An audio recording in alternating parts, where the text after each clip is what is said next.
a chance for a series win if they can pick up the victory tonight and do a little more damage to the Yankees' chase to catch the Red Sox. Orioles, Yankees, Camden Yards, next.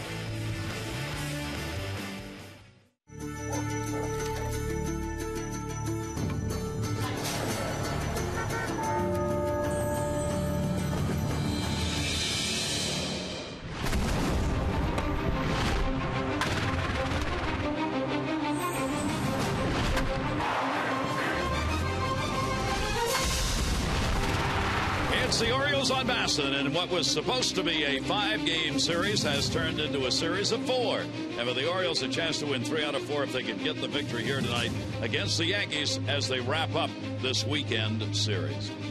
Hi, everybody. I'm Gary Thorne, and welcome. For the Orioles, it has been tough winning series. They've won only 11 series on the season. Nothing would be sweeter for the Orioles than to be able to put one away here tonight, but it will not be easy the way the Yankee bats get going in the second game of the doubleheader yesterday.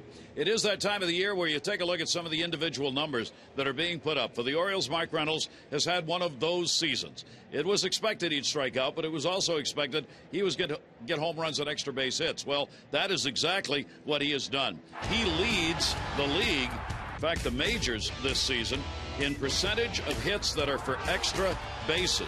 He's putting up the home runs, and recently some of those 2-baggers that have made a difference for the Orioles this season, because extra base hits have not been easy to come by. For Reynolds, you see 54% of his hits this year have been for extra bases. The all-time mark is held by Barry Bonds. Yes, in a year where you may wonder whether those numbers are tainted, he did have an enormous number of extra base hits. 68% of his hits went for extra bases. But this season, it's Mark Reynolds leading the majors. And, Jim, for the Orioles, I think you got to say they got what they hoped for and maybe even a little more in Mark Reynolds. Yeah, Mark Reynolds is not the problem. Just talking to next door, our colleague, in a sense, Kenny Singleton, used to play here. He said, the one thing the Orioles do, I mean, they're hitting more home runs, but the one thing they don't do that the Yankees and the Red Sox do better than anybody in baseball, on base percentage. So, Bonds, he walked 177 times that year, 32 doubles with a 73 home runs. Mark Reynolds, actually, for a guy that strikes out a lot, does walk. But again, Guerrero doesn't walk, Jones doesn't. So again, the number's pretty much the same, and what you expected from Reynolds, as you mentioned. And now we've seen him very comfortable over at first base. So defensively, you're very sound over there. For the Orioles to get a victory in the series, they're going to go up against a veteran pitcher who's having a really darn good year, actually, for the Yankees. One of the saving graces for them has been Freddie Garcia. Yeah, we first saw him when he came over to Seattle in the Randy Johnson trade. And you look at that night, he struggles. It is going to be night, daytime. And his 2 starts against the Orioles were day games where he's pitched very well. So this is a 35-year-old guy. Doesn't throw very hard. He's not going to throw the ball by you. But he will change speeds with the best of them. Doesn't walk a lot of guys. Doesn't throw a home run. He's a survivor. And Simone's going to have to do what he did against Minnesota, against the team that scored more runs in the American League than any other team, and that's not going to be easy. As Buck Showalter said, Alfredo Simone's given yet another opportunity to show what he can do, this time against a very tough hitting offense. When we come back, that number 22 will be sitting down, so will this number 22. He won't be talking, this one will.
Orioles baseball on Masson is brought to you by Southwest Airlines. Southwest Airlines' new Rapid Rewards. Unlimited reward seats and no blackout dates.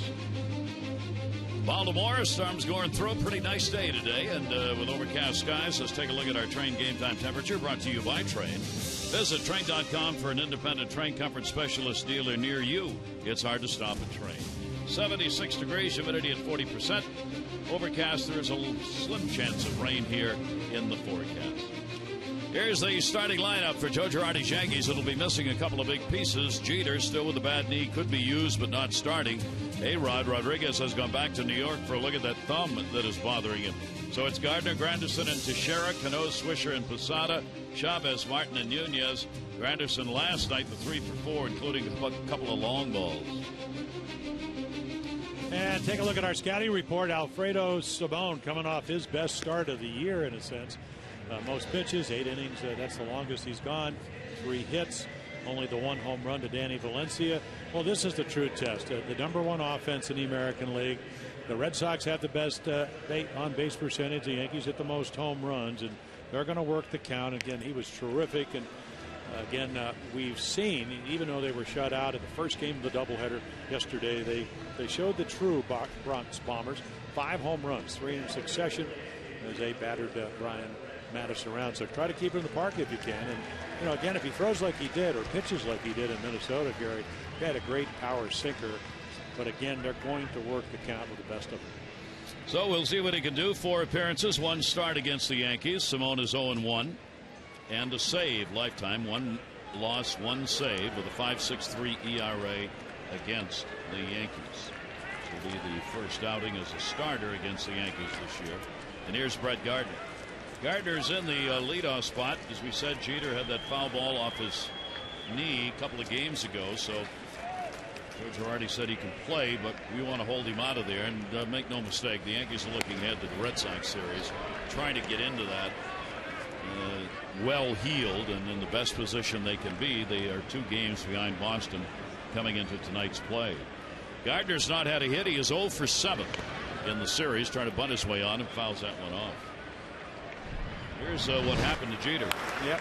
Again, Zach Britton, who had pitched about as good a game as he has all year long. And again, a lot of movement with his fastball. There he gets it off his right knee.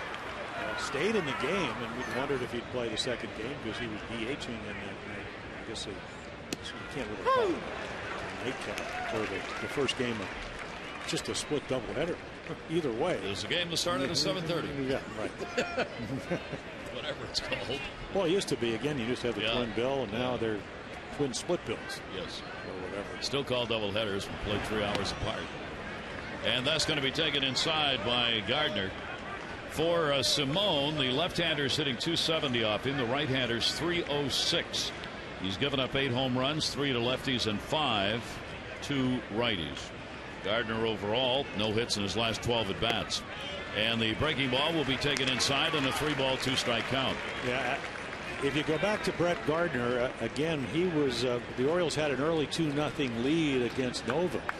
Ivan Nova, and he, after Chavez hit a soft single to left, he worked the walk, and then Granderson put the Yankees ahead in the second game. Ooh, off the glove, and gets the out in a matter of self-defense. Simone put the glove up, and fortunately in time. Well, he's a big target, a big man, and right here, yep, again, he's going a little bit left. That's what he has a tendency to do.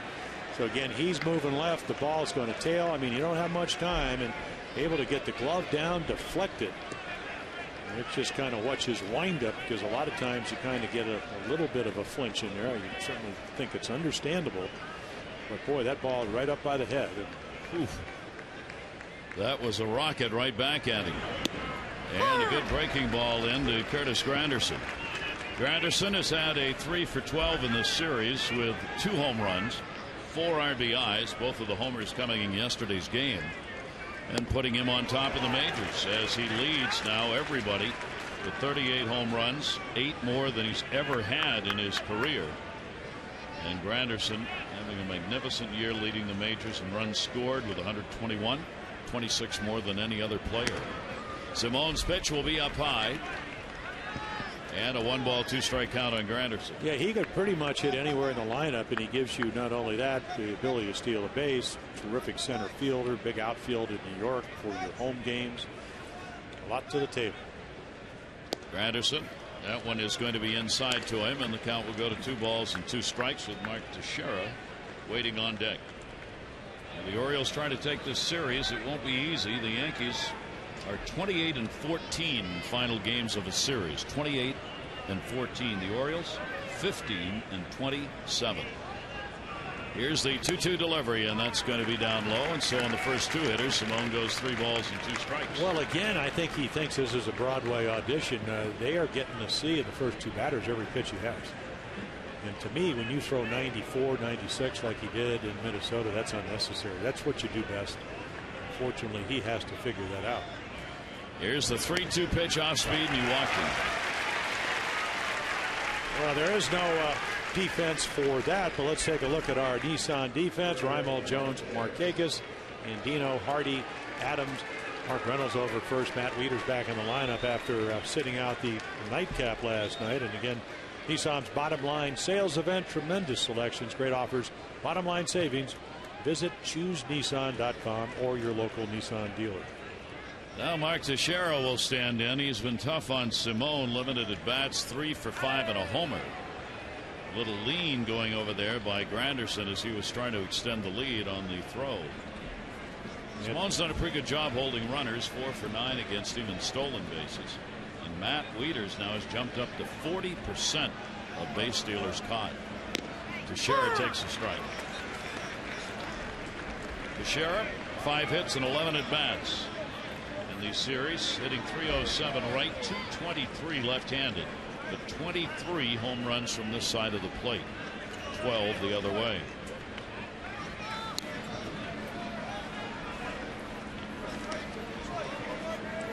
Granderson at least drawing a little attention over there. Well, he has 24 steals. I think you need to, and this is why this lineup is so difficult. Gardner led off with 37 steals, so if he gets on, you're going to get a lot more fastballs to Granderson. If he gets on, he can steal, and you can see him leaning. Teixeira will foul that one back. Not a particularly big hole between first and second for Teixeira as the Orioles defense in the infield. Ryan Adams, the second baseman, is playing it pretty much straight up. You do have Reynolds holding the bag, so that gives Teixeira that extra couple of steps defensively off Reynolds. 0-2 count, 1 away. Yankees 79 wins on the season, 2 games behind the Red Sox coming in. The Orioles 53-78 in the year. Joe Girardi's team with the upcoming 3-game series against Boston. Tony Pena spends a lot of time talking with and listening to Girardi over there. And the sounding board for the Yankees. Yeah, 2 former catchers. 1 ball, 2 strike count. Granderson has not shortened up his lead. He hasn't made any attempt to go. And the 4th throw over during this at bat. Well, already 15 pitches, and he averages 16.3 per inning. And again, that's an average that doesn't usually include a lot of games against the Red Sox and the Yankees, because it's going to go up. And if you're not going to use what you do best early, it's going to dramatically go up. And the more they see, and we saw that last night, the better chance they have of hitting you even this time, but especially the second, third time through the lineups if you make it that far. 2 ball, 2 strike count on Teixeira. First 2 batters went 3 and 2. Teixeira's gone 2-2. Granderson's taken a lot of the mental effort of Simone already.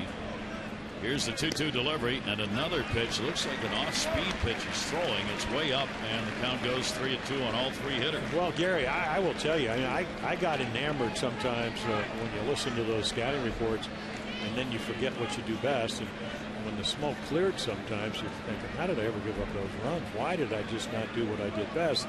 I'm a fastball pitcher. Yeah, I have other pitches. There goes the runner, and Teixeira's going to get one into the corner. That'll take a run off the wall. Markakis are going to wave Granderson around. Here's a relay throw coming in. Nope, there won't be any.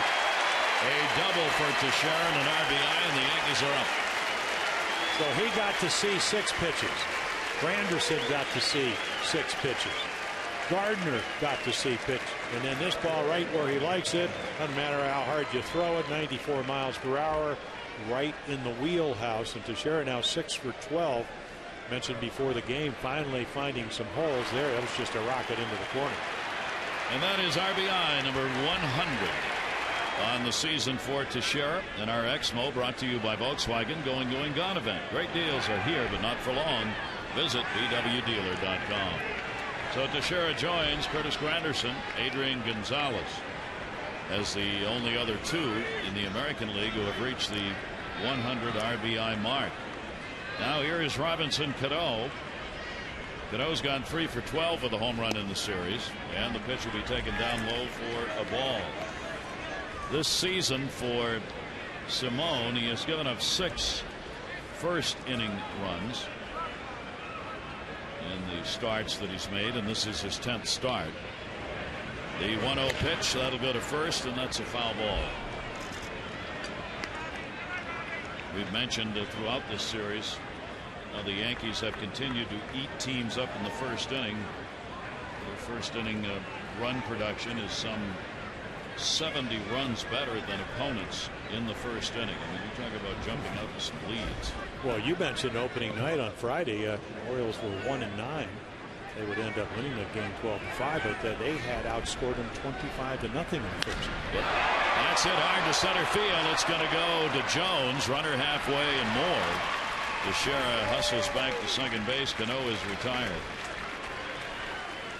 Take a look at the numbers as the Yankees have really had some enormous numbers against the Orioles with that 10-3 record at .299 batting average. They've scored 96 runs compared to 47 for the Orioles.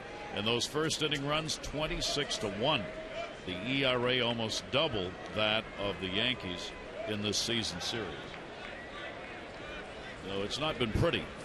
What will make it a whole lot better for the Orioles is if they can win this ball game, because it would give them a series win. And again, I think we talked about when the Orioles came back from Minnesota that they will play 27 games against the American League East. So they're 4 games into the 27 game skiing, and they can play the role of the spoiler. And I don't think the Yankees, the Red Sox, any team will ever tell you. We saw it with the Angels out of the Coast area. Mike Scioscia's not going to say, well, we expect to win. But they do know these are games they have to take advantage of. Absolutely. 1-0 delivery to Swisher, and he will take it up high. Swisher's had only 9 at bats in the series because he's drawn walks. He is 3 for 9 in the series against the Orioles. Runners in scoring position, an amazingly low number for Nick Swisher, who had a slow start but has really picked it up over the last couple of months, and the breaking ball is in there to him, and it goes to 2-1, and he was taking on that pitch. Yeah, he just tricked him. He looks for his pitch. He came up through the Oakland organization. They pride themselves on base percentage and power, which he could do. There's a splitter. So Alfredo, you would think that he doesn't have a good fastball, and when he had to throw it, he threw it down the middle, and that's the ball that Teixeira hit in the corner. But he is pitching very, very defensively for a guy that has good stuff here in the first. And again, the pitch count already to 25. They want to get him out of there, get into the bullpen. 2-2 fouled off. Well, Buck Showalter made it fairly clear before the game. He said, look, yeah, he pitched a real good ball game against the Minnesota team that wasn't hitting very well, but he said, what do you want him to do, fail? And then the next sentence said, all right, now he's going to come in the ball club that is hitting really well. It's another opportunity, and he's got to show that what he did against the Twins he can also do against a team that can hit. And it took him a while to get going in that game, except again they got him some early runs. Big ballpark, 13th offensive team. That'll go down to first base, an easy play taken to the bag by Reynolds, but it'll be a 1-0 lead in the first. Teixeira got the double. The Orioles line up when we come back.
Orioles here at Camden Yards on the year. 31 wins, 36 losses coming into this one. Let's take a look at the starting lineup brought to you by Southwest Airlines. Hardy, Markakis, and Jones, Guerrero, Wieters, and Reynolds, Adams, Reimold, and Andito. Nolan Reimold trying to guarantee himself some work next year in left field.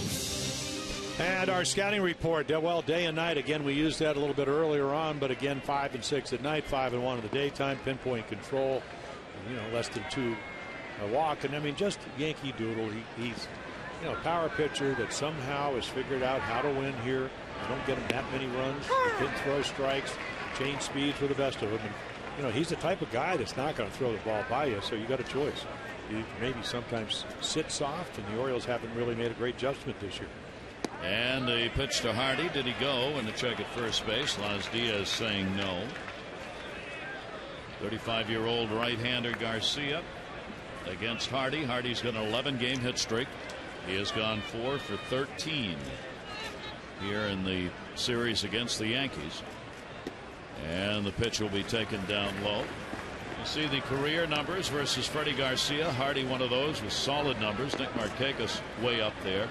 And Adam Jones with the 2 for 4, a walk and an RBI. So Hardy has seen him more at the plate and will put it in the air to center. Granderson will back up. And Hardy is retired. And let's look at the Nissan defense behind Freddie Garcia.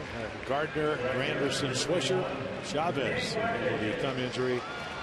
Alex Rodriguez, he'll play. Nunez, again, the knee problem for Jeter, Cano, Teixeira, a lot of gold gloves on that right side, and then Russell Martin, who comes over from the Dodgers.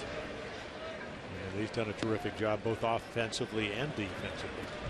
Yankees coming in ranked 6th in defense in the American League, while the Orioles are just a percentage point behind them, tied for 7th defensively. Here is Nick Markakis. Nick's got a 4-game hit streak coming into it. 287 mark on the year. He is 4 for 9 lifetime off Garcia. Garcia's pitch will be up high for a ball. Freddie Garcia, 3 wins, a loss, and 1 no decision in his last 5 starts. He has not given up a home run in the last 64 plus innings pitched. And that pitch will be taken for a strike. The no home runs in 64 2/3 is the longest current streak for any major league starter. Covers a 10-game start number for him. 1-2 delivery. That one he had to reach for. Cano Diamond. Nice play. I won the Gold Glove. I think everybody knows he can hit, and then usually it goes hand in hand. Of course, he's always been a hitter, but he's worked hard on his defense. Nick Kelleher, their infield coach, has really helped him. And again, what did Reggie Jackson said? Just, of course, he wants him hit like he plays defense, which is assume that every ball is hit to you. But he's become a force, both offensively and defensively. Yeah, Reggie was enthusiastic before the game when we were talking with him about Cano. He thinks he's as good at second base as he's ever seen, period. That he's ability to move around, that he adjusts on every pitch, every out, knows what the scoreboard is, knows what's going to be thrown. He's 100% out there at defense. Hard to argue with that. Here's Adam Jones on a strike on the outside corner. Adams had a 1 for 5 in the series. This year you see at home with that 297 average. Home runs 18 here, 4 on the road. RBIs 54 at home. He's done about double here what he's done on the road, and he does it again. That's going to go into the corner. Gardner will play it off the wall. Jones will go into second base. He's got a double. Yeah, he just hammers a split-fingered fastball, rips it into the corner. What he plays there, so an easy double. Tying run now with 2 outs at second with Adam.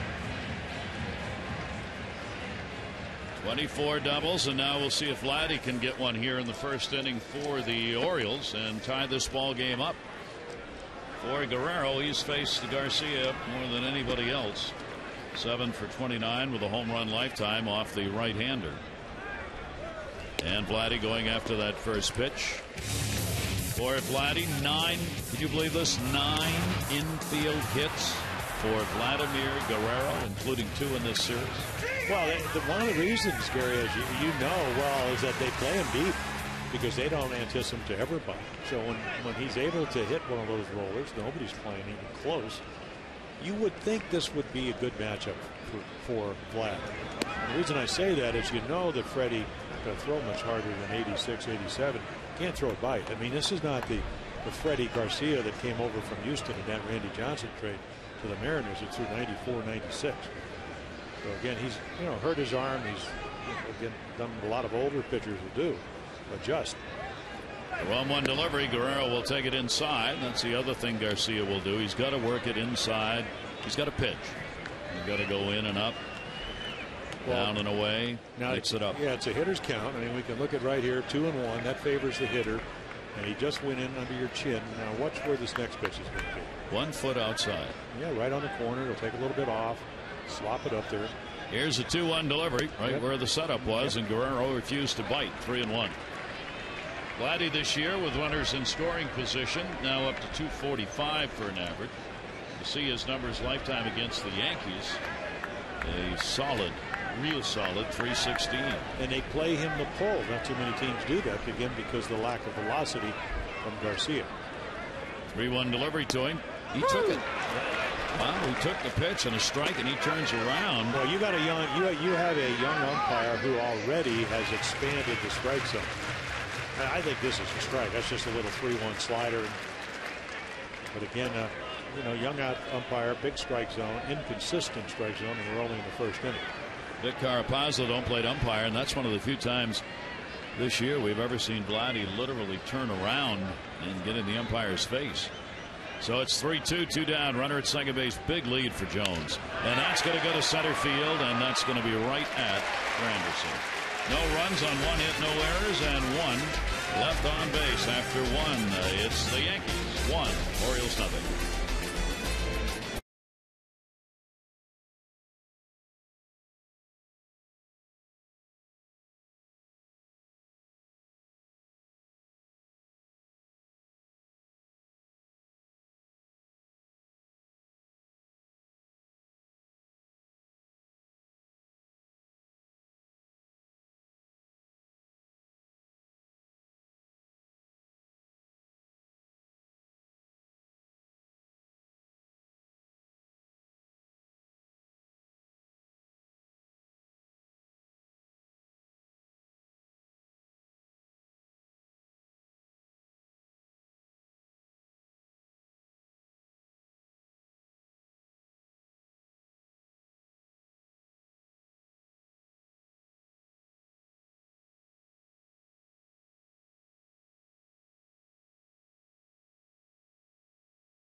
For every double play the Orioles turn, Kenny, it's $1,000 in the Maryland Lottery.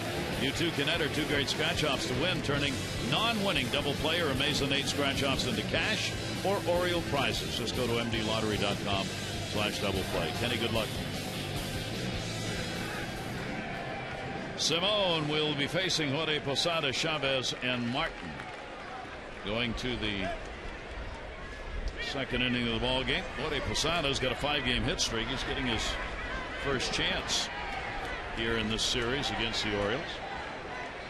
12 home runs on the year. He's been DHing and actually played second base for the first time ever a week ago. Well, was that the 22-9 game? That was the one. Yep. 3 grand slams for the Yanks. It's an all-time record. Figured they could do whatever they wanted. And a strike taken. He said he feels better. I mean, obviously, real early slump since June. He's hit over 300. And again, hitting much better. In fact, no home runs yet from the other side of the plate, which used to be one of his strength because he is a switch hitter. Hitting 102. That's right. 102 right-handed. Left-handed. He's up to 278. And as Jim said, the irony is no home runs on that right side. All 12 hit left-handed. Here's the 1-2 delivery on the way, and he'll foul that one off, and a 1-ball, 2-strike count stays. Dan had a chance, obviously missed it. A lot of sympathy from the Orioles house as they boo the death out of him. Nice non-play. No contract. Here's the 1-2 delivery. And good pitch on the outside corner. Yeah, a little backdoor slider. Yeah, the Yankees don't like the calls. And there's nothing about the Yankees. They know the strike zone. Jorge thinks it's outside, and that's probably closer than some of the other ones in the first inning. Just a spinning slider trying to do that, and he calls it. So he's saying it's outside. Might have been, but then again, pretty close to take with 2 strikes. Better start swinging, boys. Here is Chavez, and he will take it for a strike. Chavez has had a 1-for-4 in this series against the Orioles. He's getting the start at third base tonight with Nunez playing short with Jeter out of there. So at left side of the infield, A-Rod back to New York today to have that thumb looked at. That has continued to bother him, and Jeter on the bench with that bruised knee. So that gives Chavez and Nunez playing time. Here's the 0-2 delivery. Eric Chavez will take the pitch, and it's on the inside corner. Here's Derek Jeter. Yeah, you saw the 3 for his last 22, but even again in the nightcap last night after they lost 2-0 in the first game, with a soft single started the 3-run inning when Granderson hit his 37th home run, and then Curtis would come back and hit another home run to take the lead. Chavez 3 for his last 22 and make it 23. As Simone will get the strikeout. You want a round on it. Home plate umpire Carapazza making the call. Well, this is a product of establishing 96 miles with your fastball. So if you're an older player, you battle injuries, don't you want him to try to start the bat a little bit early? And when he does that, because he threw him, what, 4 fastballs, that's where you get the strikeouts. You don't need to. He doesn't need to pitch in reverse. Not always, but what I'm saying, establish what you do best. Somebody must have kind of hit him with a glove or something on the bench, because he's pitching totally different here in the second. Fastballs, and that's going to be up high for a ball. Here is Russell Martin. Martin coming in with a 1-for-8 in the series. 240 batting average overall, but with 17 home runs. And way up in the air, and that's going to end up in the seats. Tomorrow when the O's take on the Blue Jays, don't miss your chance to save. Every Tuesday is Ollie's Bargain Night, presented by Ollie's Bargain Outlet. All upper reserve seats only $9. So we hope you'll gather up the family and friends. Have a great night out at the yard. 888-848-BIRD to go to Orioles.com. A 1-ball, 1-strike count. And Simone trying for a 1-2-3. I'm not suggesting that he throws it down the middle. I mean, makes some good pitches with it, but throw it. 1-1 delivery. A little movement on that one. 1-2. Simone here in his home yard. 41 games, 6 as a starter. His record is 6-4. ERA is 4.5 here at Camden Yards. 3-5 his numbers this year for the Orioles as a starter. He is 4-6 overall. Coming off that ball game where he had career highs, innings pitched, strikeouts, and pitches thrown. He threw 114 in that 8-inning performance against the Twins. 1-2 delivery inside, and Martin lifts the elbow out of the way. 2-2.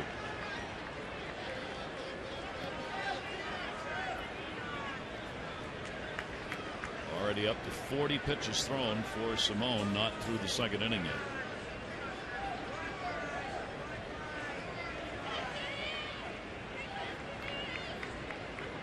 Here's the 2-2 delivery.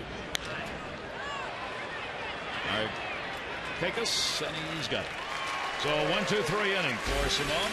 He'll set him down as we go to the bottom of the second inning. We'll get to look at Wieters, Reynolds, and Adams.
versus the Yankees since '07. Right at the very top, Nick Markakis with 107. Pedroia, Ortiz, Crawford, and Youkilis.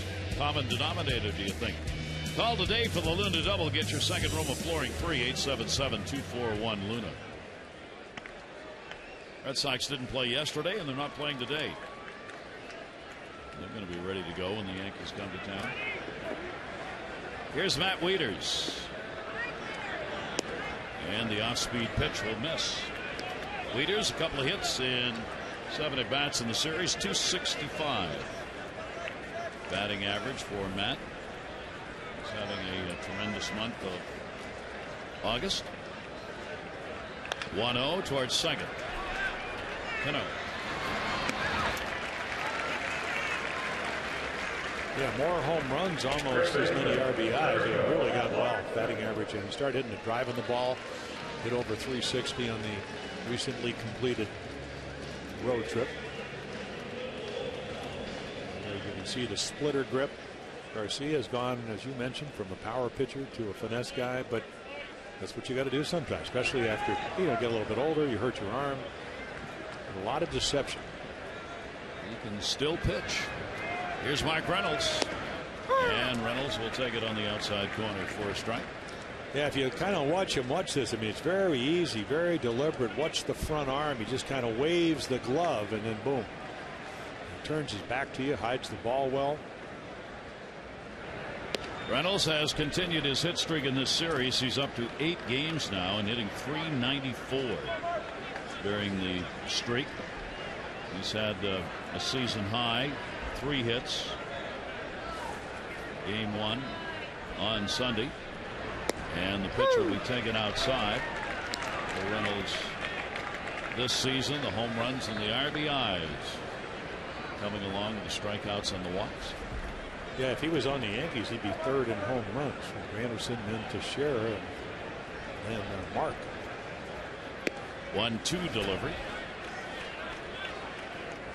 Which means with all those Yankees among the leaders in the American League, so is Mark Reynolds. As he comes in home run wise, the 30 is 4th best. Nelson Cruz of Texas behind him with 28. Throttled back and got it. That's the splitter. Again, it just tumbles. It acts as a changeup. Yeah, maybe 8 miles per hour slower. Just the movement you can just see just kind of folds in. But again, great shot here. The bat head just misses the ball. See that uppercut swing. Everybody, in fact, Manny Machado, Stephen Bunbury, Al's son, both playing for Frederick, the playoffs, they were saying, boy, does he hit some high fly balls. And then, of course, they go, and he hits them real far. In addition. I was pointing out where he hit the one in the upper deck here. They go, no. I go, yes. It does happen. Mark Reynolds connects. It's as hard a hit ball as you'll see in baseball. 7-game hit streak for Ryan Adams as he's making his presence felt. 9 for 25 during the streak. 360, 4 doubles. He's driven in 3 runs during the hit streak. He's taking the ball all over the place. With that swing, you can see why he gets that ball to right field a lot. 1-1 delivery, and that'll be up high to him. 2-1. Yeah, stays inside the ball. Doesn't try to pull it. Doesn't mean he can't. I saw him rip one foul last night, but again, just trying to use the middle of the field. Again, here we go. A fastball count. Let's see if he gets one. You can look for it, but it'll probably be just something a little bit off speed, as it was. Right in there. He really does pitch backwards in a sense. That's what they say when you get in fastball counts. Hitters are looking for it. He'll take something off, and he's got pretty much 3 choices. There is his pitching coach, Larry Rothschild. I feel pretty comfortable. And a big cut. He got him. So Garcia, 2 strikeouts, retires the side in order. We've completed 2. The Yankees have a 1-0 lead.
All on Masson brought to you by Southwest Airlines. Southwest Airlines' new Rapid Rewards. Unlimited reward seats and no blackout dates.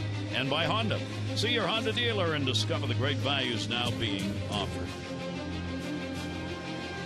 Monday Night Baseball here at Camden Yards. And the Yankees trying to even up the series at 2 apiece. The Orioles trying to take a series at 3-1. Nunez shows bunt as he leads it off. He has had an 0 for 7 in this series. But Nunez has done an outstanding job filling in for Derek Jeter when he was injured. And another chance now with Jeter watching. Reimold, fair territory, and he's done it. The LP's downtown traffic as the Grand Prix approaches. The O's encourage fans attending the Blue Jays series tomorrow through Thursday to carpool or take public transportation. And as an incentive, all fans who present a valid MTA pass at the O's box office before any of the 3 games will get a $5 off regularly priced ticket to that game or any remaining home game. For details on the latest road closures and alternate routes, go to Orioles.com/Grand Prix. Vroom, vroom. That was Del Unser Jr. coming by. Actually, Danica Patrick's going to be in this race. Yes. She's finishing up. Yeah, she's going to go into, well, she's going to leave Indy car racing. Yes. A lot of her fans will be following. So here's the last chance. Yeah. I met her years ago, and I was on a plane last year. Very nice. With her husband sitting in front of me. I go, boy, she looks familiar. And then somebody couldn't get their bag out. She goes, I'll get that. Grab it for him. You know. Jumped up on your shoulders, pulled it out. 1 ball, 1 strike count on Gardner. Nice off-speed pitch laid into him. He hit a rocket right back to Simone his first time up. Yeah, 3-2 pitch. Oh, there's the hook, and it's a big strike zone. Vic Carapazza, he's going to hurt his arm calling strikes tonight. I mean, watch the way he does it. It's going to be a rotator cuff tear or something. I love him. There is no question about what the call is. That's going to go to short. Hardy, and the little tapper's got to hustle until he gets it down. 2 down, 3rd inning. So we've gone back to basic pitching to establish your fastball and then show them what you have. And again, the first inning was all about the walk to Granderson. I mean, of course, he is leading the American League in home runs. And then Teixeira got to see, 6 pitches and hit the one in the corner, and they get their run. Curtis Granderson. Spent Showalter hoping for a series win. They've been hard to come by. Pitch is going to be taken inside. Granderson drawing that walk and scoring on the RBI by Teixeira all the way from first base. So he didn't even need to steal a base. And again, that's part of your team speed aspect there, the ability even here, because Markakis got to it very quickly, and he was able with 2 outs to score easily. Granderson, a 1 ball, 1 strike count. Broken bat towards the corner, and that will be a foul ball right off the railing that time. Our game flow brought to you by Suzuki. Auto's all-wheel drive lineup. Suzuki, the power of engineering. An early run on the walk to Granderson, and then Teixeira with the RBI, but now Freddie Garcia and Simone settling in. Orioles have just 1 hit, the Jones double in the first inning.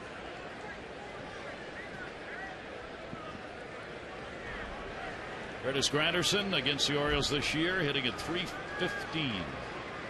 3 home runs and 9 RBIs against the O's. Yankees have out-homered the Orioles 23-12 in the year, but Simone's going to get the strikeout. And he retires the side in order after giving up that double to Teixeira. He set everybody down 8 in a row.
As they used to say on Andy Griffith, surprise, surprise.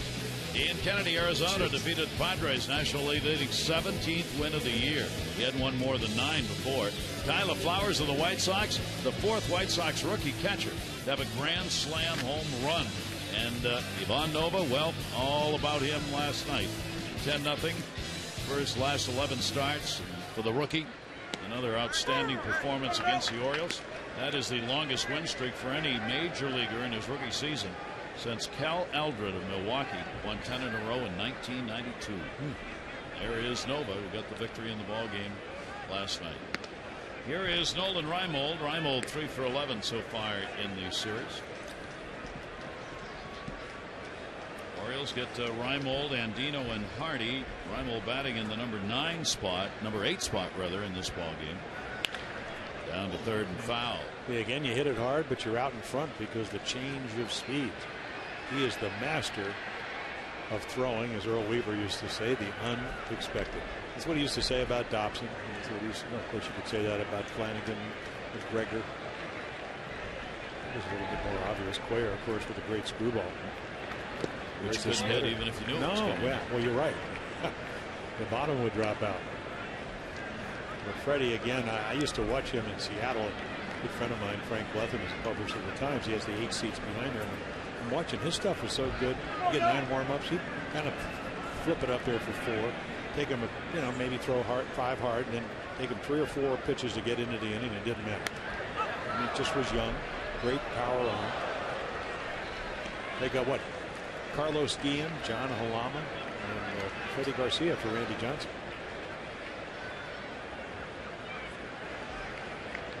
Garcia's got a 2-2 count on Reimold. Granderson playing him way over to left.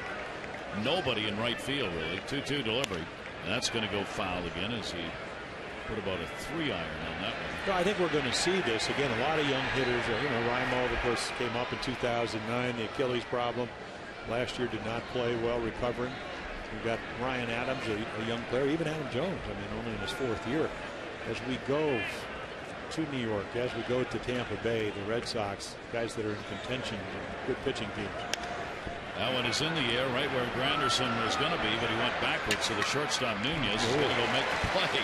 Granderson took about 3 steps back. You see him standing there going, sorry, buddy. And a nice play by Nunez to cover up on it. 1 down. Today's Baltimore Grand Prix Massive 3-day pass winner is Larry Place from Millersville. Larry, you win 4 3-day passes to the Baltimore Grand Prix. Streets of Baltimore at 180 miles an hour. Baltimore Grand Prix, September 2nd through the 4th. We're closing in, obviously, on September. The Orioles in the month of August, 11 wins and 15 losses. Here is Robert Andino. Andino with a 1 for 11 in the series. Of course, they were once 5-9, so that tells you that's what a 6-game winning streak will do, which ended in the nightcap last night. Yeah, I was reading today that I guess for the Grand Prix they took down like 500 trees, so people would have good sight lines and so forth. So great. Here's the 1-1 delivery, and that'll be foul back. 1 ball, 2 strike count on Andino. Overcast skies after we started with some blue. It's getting dark. That too. There's a 1-2 delivery. Here's our forecast for tonight. It will be dark. Here's Teixeira. He'll catch it. We are tremendous up here in the booth with prognostications. Just keep them coming. You can do it all. Yep. That's it. There is to it. 2 down. There you see it. Darkness. Amazing how that happens every night. Well, unless you're in Alaska. There you go. See, there's always an exception to the rule.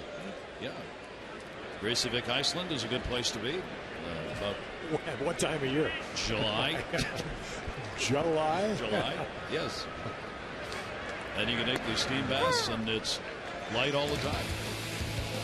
11-game hit streak, 360 during the streak with a couple of home runs for the Orioles shortstop, who has continued his magnificent play, consistent all year long. When he's in the lineup, it has made a very real difference for the Orioles. 0-1 delivery, and that one will bounce. Hardy's sitting .301 here at Camden Yards, about 50 points better than he's done on the road. He's divided his home runs almost equally, 13 away and 12 here. He's hitting .319 with runners in scoring position. Not much that J.J. Hardy hasn't done right. Except hit the Yankees. And he started doing that here in this series. In his first hit against the Yankees this year, the home run that he picked up in the series. He'd had a big 0 for going prior to that. So what is he now? What, 4 for 42 or something like that? JJ is 4 for 42 with the home run and 5 RBIs. And that one a broken bat to left field. Gardner. And he's got it. So that is going to be another 1-2-3 inning for Garcia, and he has retired 7th in a row.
Adams on the left, Matt Engel on the right, and there are going to be call-ups, of course. Only 2 more days left in August. September, you get to expand the roster, but Showalter tonight talked about what are you trying to do when you expand that roster? Whether it be what the club needs or what the organization needs to make better decisions in the offseason. I know Andy feels the same way. Just, so, we got some people in mind that fit, but some things can change. You just got to serve a purpose. So, if some guy's called up, you can ask me what purpose does he serve coming up here. So, we'll see. And it doesn't preclude someone who's not on the roster being called up. So, purpose can be short-term or long-term. It might be a pitcher needed because of double-headers, or it might be long-term. They want to take a look at somebody for the long-term.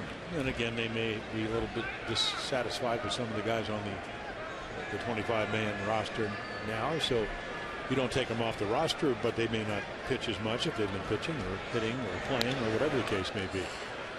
That'll be lifted foul by Teixeira, who doubled in a run in the first inning. As we go to the 4th, each team has had just 1 hit, but Teixeira's double in the first inning. Accounting for the run, Simone has a walk and 3 strikeouts. Garcia, no walks and 2 Ks. Still talking about Jim Johnson getting some starts in the month of September. But Showalter saying again today that he's not going to go any further on the rotation than the next 3. There is Jim, who he would love to get some starts. Guthrie, Reyes, and Hunter are going to go against Toronto, and then Showalter said, I'm not going to go any farther than that. 2-2 delivery. And a big cut and a miss. Well, there's a difference right there. Nice little splitter, so Simone has settled down. A couple of strikeouts in a row. And our minor league report brought to you by PNC for the achiever in you. Rick Vandenhurk at Norfolk, the right-hander, this August. 5 starts, 3-0 record, very good ERA of 3.0 and strikeout to walk ratio 3-1, and opponents hitting only .216 against him. Vandenhurk Some really good numbers here. A very good month for him. Yeah, I think what they want to do is if he does come up, can he throw enough strikes? Because again, he's got a power arm. He showed us that last year. With Buck Showalter every day, he's looking at the numbers. He knows what the numbers are. And he kind of analyzes the numbers. Base hit into left field. Cano. Yeah, to kind of amplify, and we were both there. What Reggie was saying is that he's become such a great defensive player. And if you're going to be a good defensive player, every pitch you have to be thinking that ball's going to be hit. He said what he wants to do, he probably gives what did he say, 60, 70, 80, said 90. Maybe 90 bats away a year, and he'll just kind of maybe lose a little bit of focus, and everybody knows. And I guess Reggie's point was you got a chance to be one of the 1, 2, 3 top hitters. You get a chance to hit 350. You hit 340 already. Yeah. Maybe more than that. Be one of the most complete players in baseball. Towering fly ball to right field. That is way back where Kekis is looking, and goodbye. Home run, Nick Swisher. 2 RBI shot, 3-0 Yankees.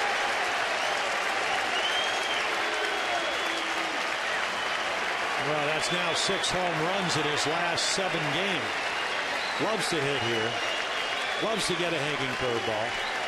And loves to not miss it. I mean, right here, it just kind of hangs. He drops his arm. When you do that, they see it more. It just spins. He already hit one to the Utah streak on Friday night. And this one in the flag court and snagged by some tall fan out there that snared it with his glove. 21 home runs on the year for Nick Swisher. 5 of them have come against the Orioles. Swisher now has 5 homers and 17 RBIs against the Orioles in 14 games played.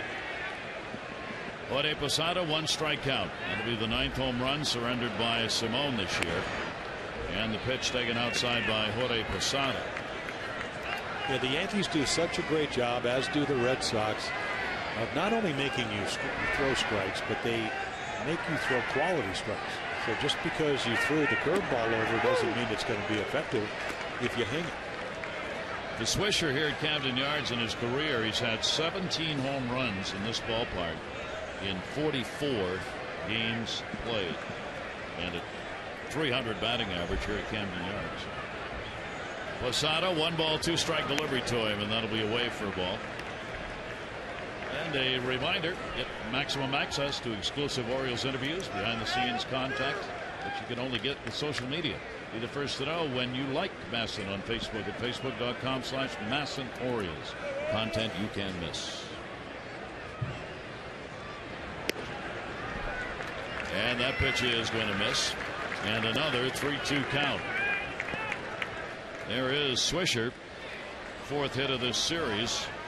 And he gets them, though, against the Orioles. They've been for RBIs. You see that? He's kind of describing how slow. It's kind of a meandering curveball. It's kind of meandered its way up there, hovered, and he hit it. That one's going to be to left field. Reimold. 2 down. So 2 away here in the 4th inning. And Chavez coming up. Chavez, a strikeout victim, his first time up.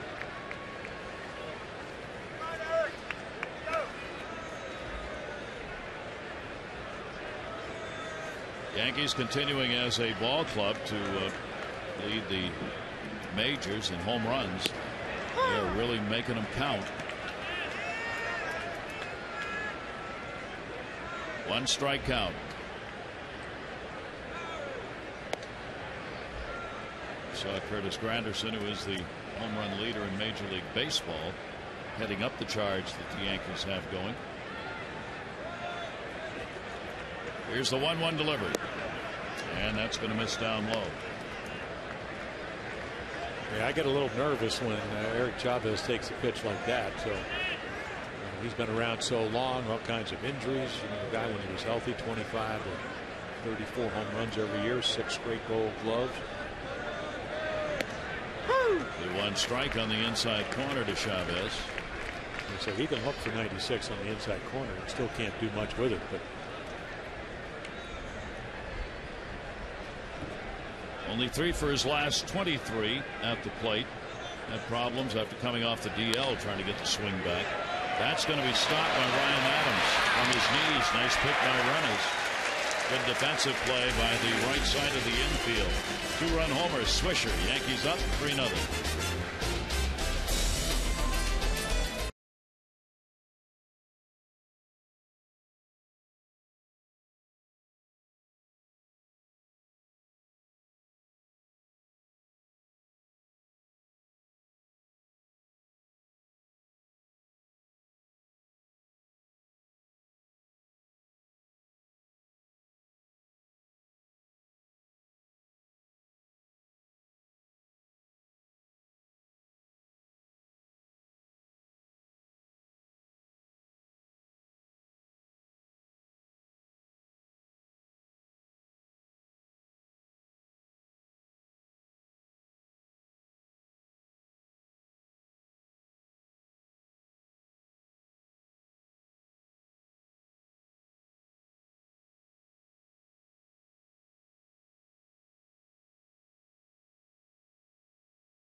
Some of your favorite former Birds at the Alumni Autograph Series. Former Oriole players, coaches at the Masson booth on Utah Street near Gate A. Autograph station is open 90 minutes before first pitch. Stays open until 30 minutes before the game. So have an opportunity to come in and see some of the O's. That's on Mondays and Thursdays. For info, 888-848-BIRD, or go to Orioles.com. Now the current Orioles need to get some runs. Freddie Garcia, no walks, 2 strikeouts. The Orioles have only 1 hit, a double by Jones in the first inning. Well, I said the second time through the order, you have a chance. You've seen the splitter, you've seen the speed of his fastball, the movement. And he'll drop the curveball over. There's a little change up. He just kind of turns. Boy, talk about relaxed. Look like he's going to fall asleep out there. Putting me to sleep. 2-0 count. Yeah, but really again, just floats him up there. Oh, he really does. But again, they're not usually in the middle of the plate. Nope. There it and is. then he'll bring that fastball, which because of the other stuff really looks a lot faster than what it is probably. And again, it's a big strike zone. You know, that's if you get a smaller strike zone, that's ball 3. Obviously, you'd like to hit in that count. Still a good hitter's count there. 2-1 delivery and a breaking ball in the outside corner. 2-ball, 2-strike count. Almost impossible to get your timing set against. Unless you list soft. You have a choice till you get the 2 strikes to look hard or soft. And throw that many fastballs. So sit on one of the 2, and then if you get the 2 strikes, you can scuffle. 2-2 delivery to Markakis, and Nick will foul it away. Markakis against the Yankees this year, .294. He's had 1 home run, 3 RBIs off Yankee pitchers. The Orioles trail in the series 10-3 against the Yankees. Garcia with 2-2 again. Now, the amazing thing, he has only walked over 2 on 4 occasions, and 2 of them against Toronto and 2 of them are against the Red Sox. And again, the Blue Jays, what are they? The 4th best scoring team in the American League. Yankees and Red Sox 1 and 2, and then the Rangers. Well, again, they work the count, they look for pitches, and there's a splitter. So he gets him. Tag is put on by Martin, and Garcia gets his 3rd strikeout of the game. Well, the master again of changing speeds, curveballs, sliders. You think you're going to get a fastball, you do, but not to hit. And then he comes back with a splitter, and Russell Martin keeps it in front of him, and you get the strikeout. Against the Orioles all time, 5 wins and 7 losses. ERA of just a little bit over 4 lifetime here at Camden Yards. He's got a 2-2 record. This is the 7th start that he's made in this ballpark. Here's Adam Jones, shows bunt. Jones got the double, the only Orioles hit in the first inning of the ball game. That came with 2 down. He was stranded there. Tony Pena, who again, former manager, all-star catcher, was talking about Ivan Nova. He was saying he's 14-4, young pitcher, 24. He said his sense of him, and again, throws a lot harder than, kind of like Freddie Garcia when he came up. Maybe didn't throw quite as hard, but a lot of pitches. He said he's a winner. When I look at Garcia, and if you look at his lifetime numbers, again, 143 and 94. I mean, that's what, 49 games over 500. He just knows how to win games. And he gets the short ground ball. Nunez makes the play, and he's retired Jones. And there are 2 down. Let's take a look at our Verizon Fios this date in baseball history. In '65, Willie Mays, 17th home run of the month. He broke Ralph Kiner's record for home runs in the month. And Ralph Kiner was calling the game because he did it against the Mets. In '66, San Francisco, the Beatles played at Candlestick. It was the last performance publicly for the Fab Four. And Hank Aaron became the first National League player with 100 RBIs in 11 seasons. Hank did that in 1971.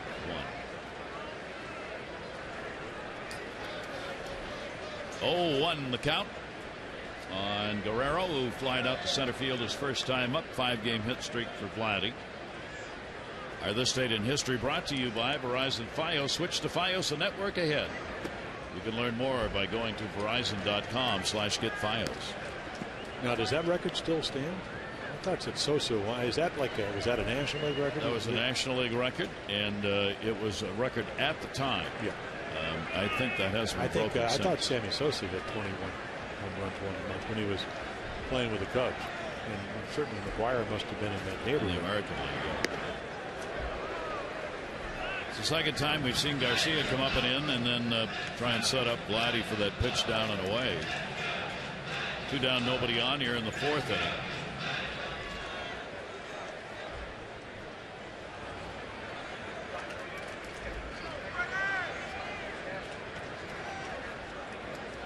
Here's the 2-1.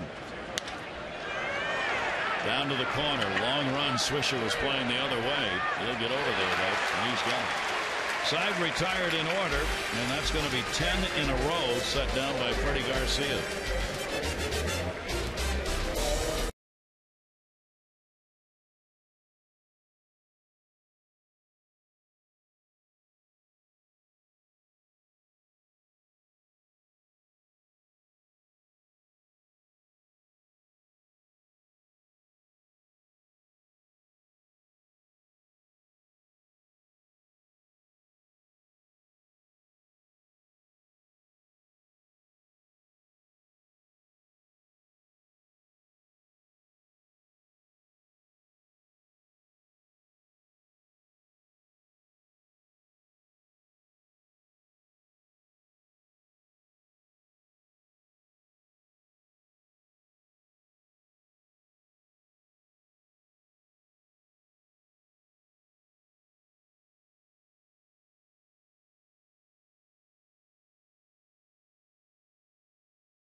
Brought to you by AT&T, the nation's fastest mobile broadband network, and by Nissan's Bottom Line Sales Event. Tremendous selections, great offers, bottom line savings. Visit ChooseNissan.com or your local dealer. Very pleasant evening here at Camden Yards. 76 degrees, as we predicted. It is dark. We're going to note that on our scorebook as one that arrived. Let's see if it happens again tomorrow. The Toronto Blue Jays will be coming to town for a 3-game set, all night games. Jeremy Guthrie, Jojo Reyes, and Tommy Hunter will be starting against Brett Cecil, Henderson Alvarez, who's 0-2, and Luis Perez, or Perez, if you are from the islands. Yeah, I think Henderson's like a 21-year-old hard-throwing righty. So Ricky Romero pitching tonight, and it just changed the board. I think he was down 2-0. Royals won't be too sad that he's not pitching for next week. No. Here is Russell Martin. Martin flying out his only time up. Did he go around? Nope. It's a big week for some of the games as you head into September and everybody starts scoreboard watching and the pennant races go on. Red Sox Yankees, 3 games start tomorrow. Yankees trailing by 2 right now. Martin to second base. And one away. And a proud partner of the Baltimore Grand Prix, the Orioles, in conjunction with MLB, have moved the start time to this Thursday's game, 7:05. It's now a 12:35 game. That's Thursday. All tickets and parking dated September 1 will be honored for the 12:35 game. Any questions? 888-848-BIRD. So Thursday, 12:35. American League West is getting interesting again. Here come the Angels, as they are prone to do. The 7-game lead on August 17 that Texas had has now dwindled down to 3. And the Rangers got to play the Red Sox and Rays in some back-to-back games, while the Angels are going to have Minnesota and Seattle. What Jim was talking about earlier, as far as the Angels are concerned, you play Minnesota, Seattle. Those are must-win games. They are. They tried to come back. They came back with Irvin Santana with only 3 days rest in between. He did well, but Weaver, again, early lead and didn't pitch well. But for the Rangers, Beltre's been out, and the injury last night was Nelson Cruz with a hamstring. Big loss. Yeah, it really is. And of course, he's had recurring hamstring problems the last couple of years. Nunez a strike to him, and it will go to 3-1. Diamondbacks in the National League, they're trying to put it away. They're going to have a series coming up this weekend against San Francisco. They've got a 4-game lead now. Biggest lead of the season for the Diamondbacks over the Giants. Nunez retired. Jones there to put it away, and there are 2 down here in the 5th inning. Interesting White Sox. The White Sox are now back in 2nd place in the Central. They haven't been there since April 12. And they've got series coming up at home against the Tigers in Cleveland. So the White Sox are going to have a chance to make a last-ditch effort. Yeah, it's a matter whether you get Verlander in it. He won his 20th, earliest since Kurt Schilling in 2002 to do that. And that pitch is going to be taken inside. So really, for some of these teams like the White Sox, it is a last chance. Cleveland is now 6.5 games out in 3rd place. Detroit's won 8 of their last 10 ball games. And then the Indians have 5 of their regulars on the disabled. So all kinds of injuries. And Manny Acta said it's not like you can take a month off. You can just say, petition for a month off, and we'll start back in October when everybody's healthy. Not going to happen. Nope. 1 ball, 1 strike count on Brett Gardner. 2 down, nobody on. Gardner 0 for 2 in the ball game. Simone with a 1-1 delivery. If the playoffs started today, the Red Sox would play the Tigers and the Yankees would play the Rangers. The National League would have the Phillies and the Diamondbacks, the Brewers and the Braves. But it doesn't start today. Here's the 2-1 delivery, and that'll be taken up high, 3-1. We can always kind of, I guess, speculate, but to me, one of the big games for the Yankees, they've only won 2 of the 12 games. They're 2-10 against the Red Sox. CC Sabathia, we know what a great warrior he is, but he's 0-4 with us over 7 ERA, and he has yet to beat the Red Sox, and he will pitch against John Lackey tomorrow night. So that's a huge game for the Yankees, and it's a huge game for CC because you figure that maybe, just maybe, they might meet in the playoffs and kind of like to reestablish your confidence. Absolutely. They go in against, as we said, that Red Sox team that really, I guess, you benefit from all the rest. At this time of the year, I think you really do. Girardi's team has been here for this long weekend, and 4 games out of the 5 that were supposed to be played, while the Red Sox played a doubleheader Saturday, took Sunday off, and don't play tonight. Here's Curtis Granderson, runner on at first base. Granderson drew a walk, scored in the first inning. Teixeira's got the RBI. 2 walks have been surrendered by Simone. 2-run homer by Swisher. RBI Teixeira. 3-0 lead. The Orioles have just 1 hit in the ball game. A first inning double by Jones. 3-3-0 for the Yankees. 0-1-0 for the Orioles.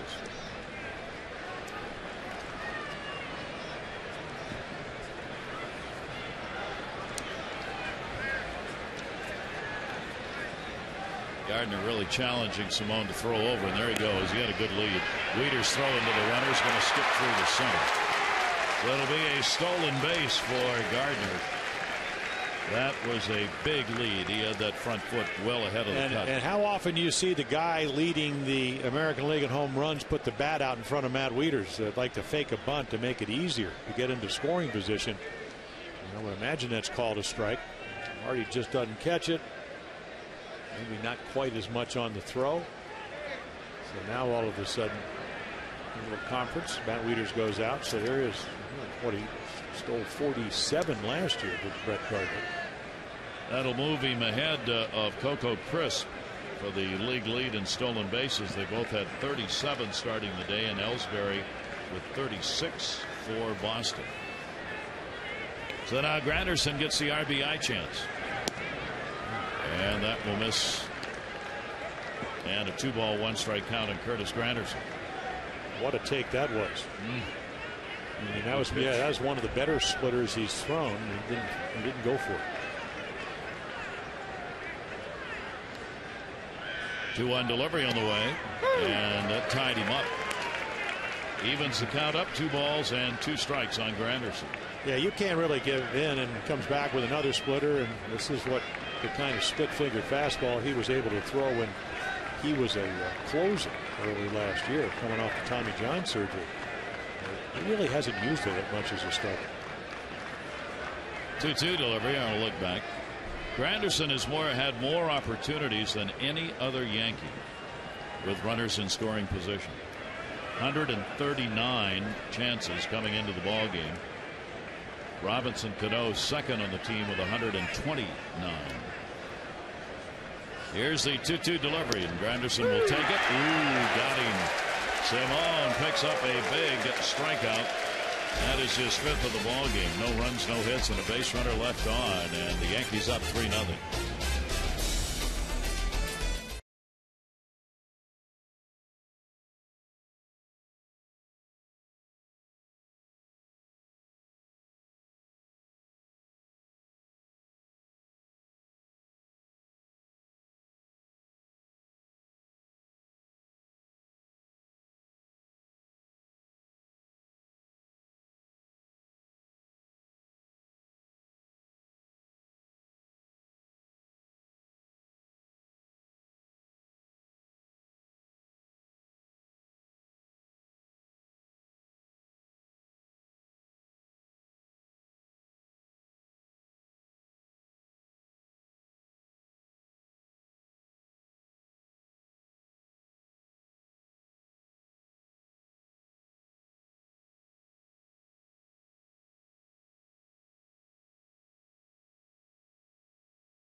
It's been the long ball 2-run homer by Swisher, and then the Teixeira double accounting for the Yankee runs, and after that it has been a pitching duel. Gary Thorne, Jim Palmer here. Simone settling down after that first inning.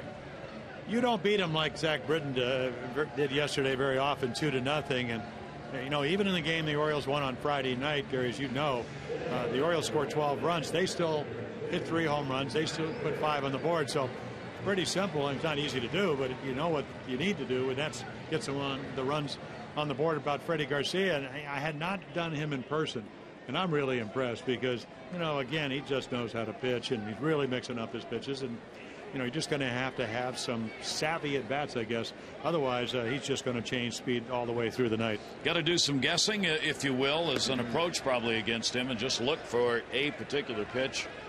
And you almost have to do it by pitch, not by zone, because he throws the everywhere for effectiveness.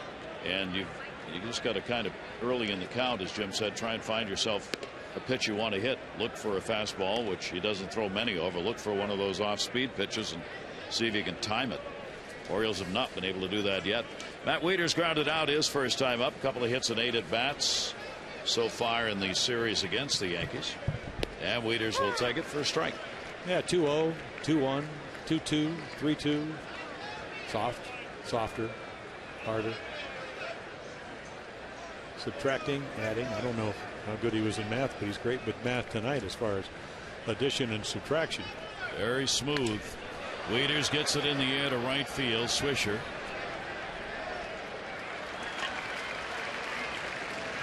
One away in the bottom of the 5th inning. Reynolds and Adams to follow for the Orioles. Garcia in that 1-0 mark this year and 5-7 lifetime mark against the Orioles. He's facing the Orioles for the 3rd time here in Baltimore in April. He gave up no runs on 2 hits in 6 innings, but was non-decision.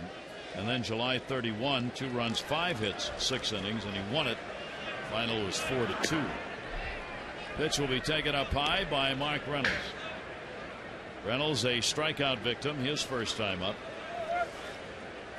Reynolds and Granderson continue to be 2-3 in the strikeout department in the American League. In the air, left field. That's one of those Mark Reynolds cuts, and goodbye, home run. Orioles on the board. It's 3-1.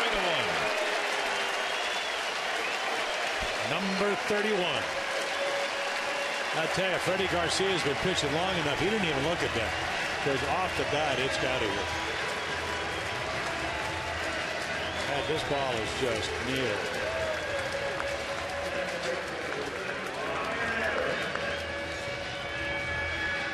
And our Jeep Expo brought to you by the 2011 Jeep Compass. Had that sound, Gary. Every extra base hit, it seems like. That's what you hear off the bat. 10th home run surrendered by Garcia. 5 to lefties, 5 to righties. And the Orioles, on just their 2nd hit, use the long ball themselves. The Orioles have been using the home run ball since the All-Star break. Yankees with 64 homers, then Boston, then the Orioles with 57. Swung on and missed by Ryan Adams, a strikeout victim his first time up, as Reynolds goes back. That is home run number 5 against the Yankees. He's had 5 home runs and 10 RBIs against the Yankees this season. There's almost a 20-mile-per-hour difference between the hook and right there is a splitter. So curveball at 69, splitter at 80, fastball 88, 89. 4 strikeouts. And again, not afraid to throw it over. What a quality pitch this was. Young hitter Ryan Adams. Everybody knows he can hit the fastball. By saying that, the words are out. Don't think that the Blue Jays will be coming in. Don't know already what he does best. So the veterans are going to mess with him. Nolan Reimold popped out his first time up. That goes off the plate to third base. Chavez, nice running throw to get him. The Orioles, though, are on the board. 1 run, 1 hit, no errors, nobody left on. Reynolds gets his 31st home run of the season to lead the Orioles in long ball numbers. 3-1.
In game one of the 3-game set against the Jays, Jeremy Guthrie on the mound against Brett Cecil. Our coverage on Masson 2 HD 630 with O's Extra, presented by Verizon Wireless, followed by game coverage at 7. All the access you need right here on Masson. Since last meeting, the Jays have gone 8-11, 4-game losing streak. Bautista, home run numbers coming down. There's a slugging percentage. You see 821. And the pitch will be taken. So Toronto comes in. They are beating Tampa Bay 4-2 in the 4th inning of the ball game tonight. They're playing in Toronto. 1-0 count. Mark Teixeira, RBI double. 310 home runs. That all happened in 9 years. Mantle only had 280. I mean, that puts it kind of in a proper perspective. He ends up hitting what Nick hit 521, I believe. That's a good fastball in 98. Really, he got behind him in the 1st inning after the walk to Granderson. There's only really been 2 bad pitches all night. And it was a fastball down and in. Mark hit it in the corner for a double. Granderson scored. Down to first base. Mark Reynolds there says I got it. Sure is retired, and there's one away 6th inning. Time for our AT&T Mobility Trivia Fact. Did you know this is the 946 regular season meeting between the Yankees and the Orioles? 946. And since the O's moved to Baltimore in '54, no team has played the Yankees more often. And if Andy McPhail and a few of the other GMs and some owners have their way, that number will come down. As the Orioles president of baseball operations at the last meetings hopes that the unbalanced schedule will be done away with and that teams will play each other equally in the American League and get rid of these 18, 19 games against the division series. And it's not only that. When we went into Minnesota, David St. Peter, their president, I guess, of baseball, or actually president of the team, said, we want to do the same thing. Now, of course, they'd like to see the Yankees more, but he said he just wants to have a more balanced schedule to make it fair. 4 teams that play in the American League usually. Fouled off. Ooh. One of the things regarding the schedule is a desire to even up the leagues in team numbers. Houston apparently is ready to move to the American League. But Selig would like to see all of that happen. As we said last night, Jerry Reinsdorf, a primary owner, has indicated he's ambivalent about the whole idea. Well, we'll see what happens in the offseason. Cano, single in the 4th inning, came around to score in the 2-run homer by Swisher. He's had 4 hits in 13 at-bats in this series, including a home run. Cano against the Orioles this year, hitting about 360 right now. He's had a home run and 13 RBIs against the O's. Only Swisher has more RBIs this year against the Orioles than Cano. That'll be popped up third base. Andino. Their territory. Oh. Wow. Trailing away. Take a look at the Orioles' upcoming schedule presented by Xfinity. The Jays in. Note that start time Thursday changed to a day game. Then the Orioles will be heading out to take on the Rays in Tampa. All the action with Xfinity only from Comcast. Xfinity, your home for the most live sports. Get Xfinity today, 1-800-XFINITY. And that Saturday game, 7:06. Now the game starts at 6. Because of MLB regulations, broadcast cannot start until 7:06. Nick Swisher, the long ball. And Simone turns him around. Nothing wrong with that.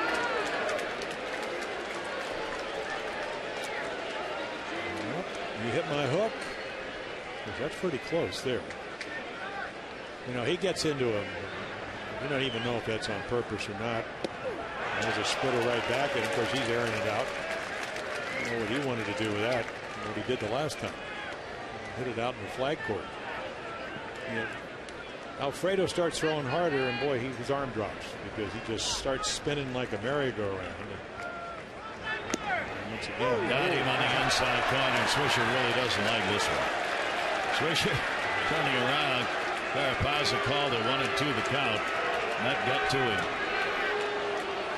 We saw Bautista, who will be coming in. He got thrown out the other night doing the same thing. I mean, the ball is way inside.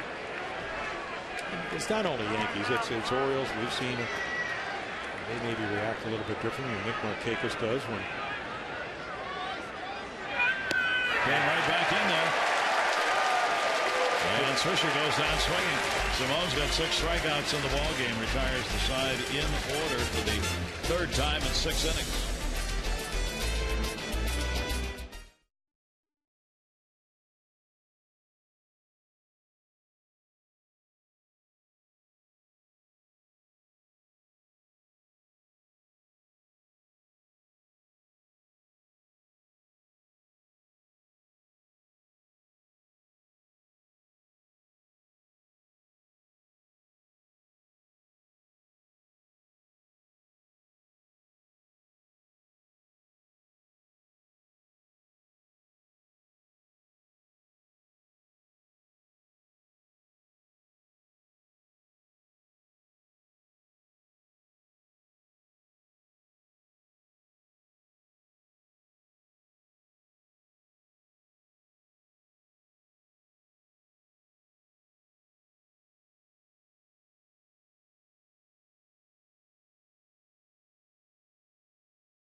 Calendar presented by Southwest Airlines.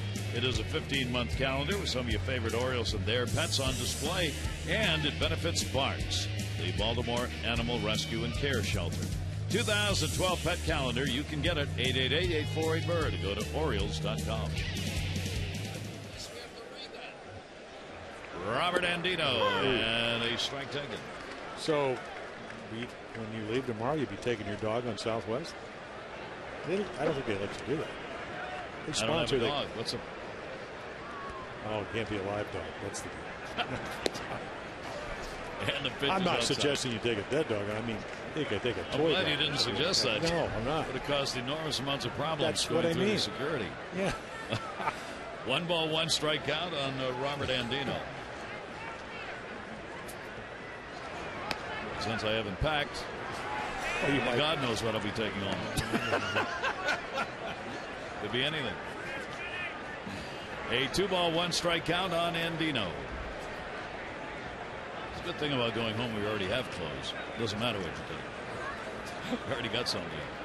Here's the 2-1 pitch, and that is in there for a strike. Freddie Garcia, no walks and 4 strikeouts in the ball game. 3-1, very much up for grabs here in the bottom half of the 6th inning as Garcia and Simone gone at one another, and the hitters struggling to try and find a way to time it. That chipped the bat, and he'll have to go get a new one. Yeah, unbelievable ability to change speeds. And if you're Robert Andino, I mean, you're in the big leagues for the first year. You didn't see this down at AA or Norfolk to AAA.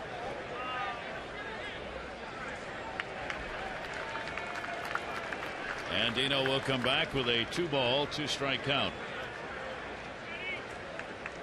Andino, 247 in the month of August. A couple more days left to go in it. Here's the 2-2 delivery to him, and in the air to right center for Anderson and Swisher. Swisher wants it. 1 away in the 6th. This copyrighted telecast presented by authority of the Orioles may not be reproduced or retransmitted in any form, and the accounts and descriptions of this game may not be disseminated without the express written consent of the Orioles.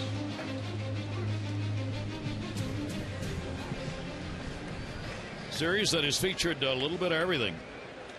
The Orioles coming away with the 12-5 win in the opener with 11 hits in that ball game, and then the 2-0 shutout by the O's. Then the Yankees coming back, an 8-3 victory with the 5 home runs in the nightcap, and now this one, a pitcher's duel so far.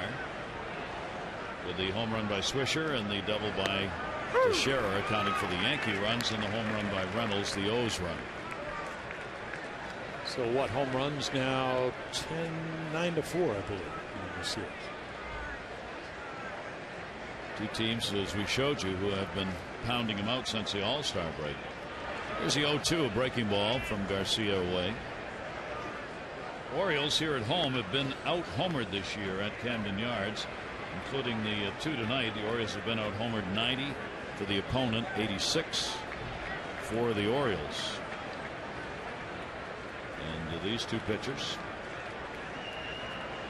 10 home runs surrendered by Garcia and 9 by Simone. Yeah, the number that kind of really leaps out at you year after year as the Orioles try to get closer to winning more games than they're losing is that run differential. The Orioles have scored 559, given up 685, so that's a minus like 126, and the Yankees are actually right now about 200 runs more than they've given up. I mean, huge differential. Little underneath that one, Gardner, Nunez, Chavez, shortstop Nunez. Pretty mobile young kid. And again, he played for what, about 18 games when Derek Jeter, right before the All-Star break, had the calf injury. That'll be the second out of the inning. What was that stuff we had last night from Buck, the bottle stuff? Cool it?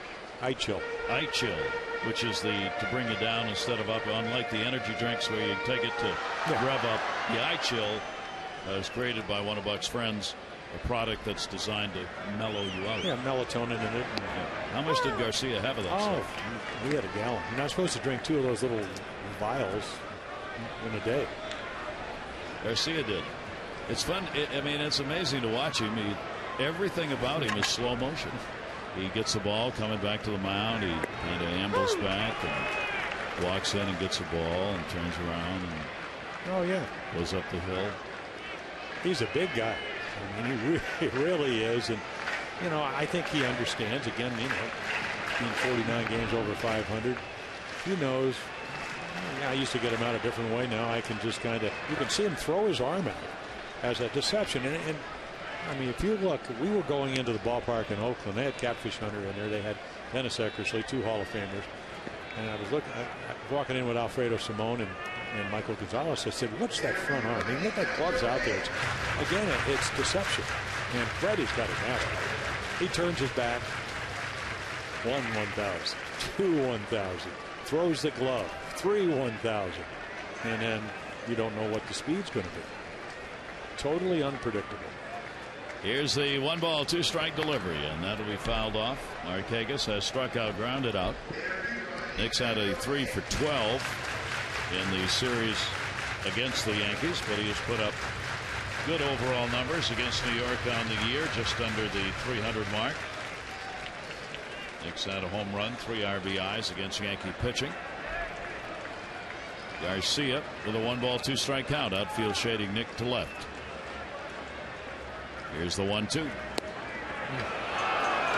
that design, they call it a backdoor slider. You throw it right off the plate. Now, it's been a strike on occasion, so he wants it. Why not? Infield started off the field. Yeah, well, they've seen the strike zone. And Tony Pena, let's go. Let's go where? Come on. Is he hollering to his pitcher? You always, it's kind of like Johnny Rocco, Edward G. Robinson. You want more. That's what pitchers want. You want more. You want a bigger strike zone. 2-2. And that'll go full. 3-ball 2-strike count. All you need to get a guy on, and all of a sudden you get the tying run to the plate. I mean, it's really, this game is up for grabs. Now, obviously, the longer you go, or they do have the best bullpen in the American League, it's a little more difficult to score runs. So you got to seize the moment, and this moment could be right here. 3-2. Walked it. That's a great take. So there is the first walk in the ball game, and Nick Markakis will get it. And on the phone, Rothschild. Yep. Well, if you're Joe Girardi, you got a rested bullpen. You had the off day with a hurricane coming through. Yesterday, you pretty much, Cologne went deep in the game. The same with Nova in the second game. Dave Robertson came in with the bases loaded, struck out the side. Pretty much set up your bullpen, so I'd be pretty pleased if he's been able to get all these outs. See, the fewest walks per 9 innings here in the month. The Yankees just over 2, then the Brewers, Phillies, Sox, and the Orioles only 2.3. Adam Jones with a double, and he is grounded out. As we mentioned before, for Garcia, he's allowed 2 or fewer walks 16 of the 20 games that he's pitched in this year, and that is the first walk he's surrendered. Corey Wade getting ready to go. He threw 94 pitches. Garcia did his last outing against the Red Sox. Remember, he has missed a start. Garcia's missed a couple, actually. He had a cut finger after his last start. So his last outing came on August 7 against Boston. Yeah, he said he was ready, Gary. I mean, he didn't want to go in the DL, but again, they had some off days. They're going with 6 starters. And again, at his age, I don't think they had any problem. I mean, he's a finesse guy. He's been great tonight. Just give him some time. It'll help him down the road. He just went to 90 miles per hour for the first time. That's because he saw the bullpen up. Yep. That'll do it. Adam Jones, 1 ball, 1 strike. And that is in the air to left field, but it's also in the yard. Gardner, he's got it. No runs, no hits, no errors. 1 left on with the Grand Prix coming. The walking bridges are all set for folks to be able to cross over and not get hit by a car going 180 miles an hour. Good idea.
Yankees on the board first. Walk to Granderson, double by Teixeira. All of a sudden, it'll be 3-0. 2-run shot by Swisher. Home run now 6 of his last 7 games. Number 31. The Orioles' only run off of Freddie Garcia. So here's your game summary. Swisher again owns the Orioles. Home run number 21. 31 for Reynolds. Garcia, well, he's been masterful. Really masterful. We wanted to show a super slow-mo of Freddie Garcia, but when we rolled the camera, nothing happened. Well, he was relaxed. You know, I tell you what, you know, I mean, when you hit, maybe really, hardly just about anything. I'm not making fun of him. No, not at all. No. But it's just that's his form, and he's very good at what he does. Well, you know, I'm talking to AJ Burdett. I said, here's a guy you think you want to be relaxed. Yeah, he is relaxed. So Simone, as we go to the 7th inning, it'll be Posada, Chavez, and Martin. Ode Posada is struck out and flied out, the designated hitter in the ball game. He joined us late. Jeter and A-Rod not playing. A-Rod's back in New York getting the thumb looked at, and Derek Jeter's got that bruised knee, and he is on the bench and is available if needed. Simone has walked 2 and struck out 6. Retired the side in order in the 2nd, 3rd, and 6th innings. 1 ball, 1 strike. Posada will take it, and it's in there.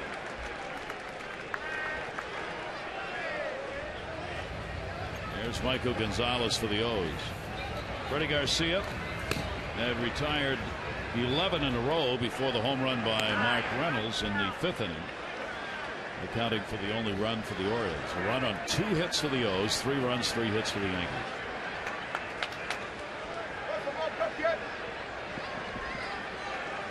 Simone, 2 ball, 2 strike count.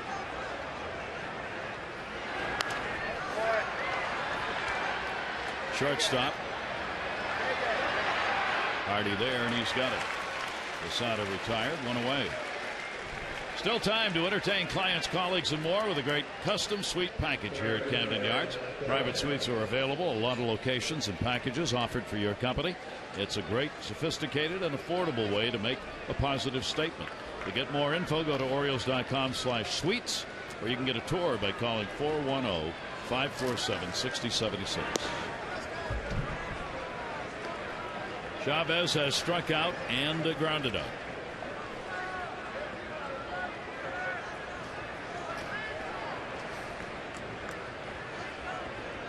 Here's the 1-0 delivery, and that's a strike on the inside corner. Pretty big inside corner, which he's been able to master. For Chavez, again, 28, 34 home runs a year when he was healthy. He's one of the better high ball hitters. I'm not sure now because he had all those injuries, neck, wrist, back, foot this year, broken foot on the disabled list for almost 2 months. Again, this is one of those counts you got to worry about if you don't execute a quality pitch, because you'll be trying to hammer it. Oh, good pitch. They're off. Executed that one, and that expandable strike zone. 2 ball, 2 strike count. That's 109 pitches thrown by Alfredo Simon. 114 in the last game was his career high. Chavez with a 2 ball, 2 strike count, and he'll top that one foul. This is probably going to be it for Simone. Still has the velocity up, and looks like he's got pretty good rhythm. Well, we saw that one of his better games. I mean, obviously the last one against the Twins, a 3-hitter, 8 innings, as you said, most pitches he's ever thrown, most innings he's ever pitched. But the game in Kansas City on the 2nd of August was 105 degrees at game time. That one's going to be into the gap, and a base hit that'll go to the wall. Reimold will get it into the cutoff man. Chavez has got a double with 1 away in the 7th inning. Yep, the splitter that hangs up. He can hit the high ball with the best of them. It just kind of floats up there, and he just smokes it into left field. And again, one of the big hits yesterday in that 2nd game. A little soft single. This time it's a double up the gap. Russell Martin going to the plate. Yankees get their 4th hit, and Martin gets the RBI opportunity. And a big run it is potentially out there. Martin hitting .250 with runners in scoring position. And a ground to third base will hold the runner, and Dino looks him back. There's a big out to get Russell Martin. And again, another good fastball. That was the pitch he used so effectively in Minnesota. But then again, Yankees #1 in runs, the Twins 13th. So now he's got to go after Eduardo Nunez. While Nunez has not had a lot of opportunities with runners in scoring position, about half that of the regular starters, he's hitting .343 in these situations. Well, again, he's a line drive hitter, and the other thing I looked at, I mean, 31 runs in 89 games. So when he's been able to play, he's been able to generate some offense for the Yankees. Outside corner strike. He's 0 for 2 with a couple of fly balls in this one.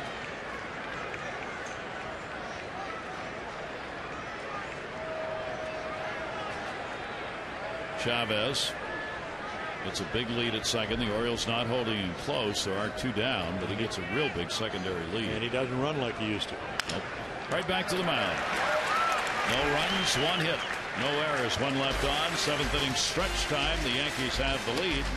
Our 7th inning stretch brought to you by Jack Daniels Tennessee Honey. Fly straight, drink responsibly.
dominated by the starting pitchers. Now the game flow is going to turn a bit, and it'll be turned over to the bullpen as our 7th inning stretch taking place here at Camden Yards. Gary Thorne, Jim Palmer. For both of these starters, not bad at all, really, in either case, in getting the game to a position where their team could win. Yeah, you know, Simone, the double after the walk in the first inning, and then a hanging curveball. So 2 pitches in 7 innings. You got to be pretty pleased. So back-to-back good starts. Again, run support. They don't even get 4 runs a game. So that's why he hadn't probably won as many games. And what can we say about Freddie Garcia? 35 years old. Again, trying to win his 11th game. It's all going to be up to Soriano. I mean, for the Orioles, Rafael Soriano, $36 million, 3 years. Last year, the best closer as far as percentage-wise of the American League.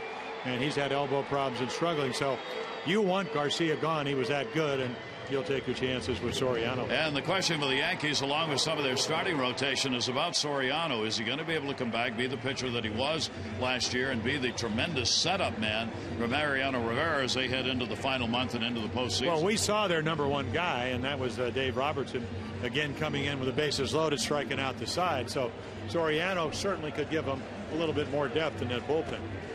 Soriano is on as we go to the bottom half of the 7th inning.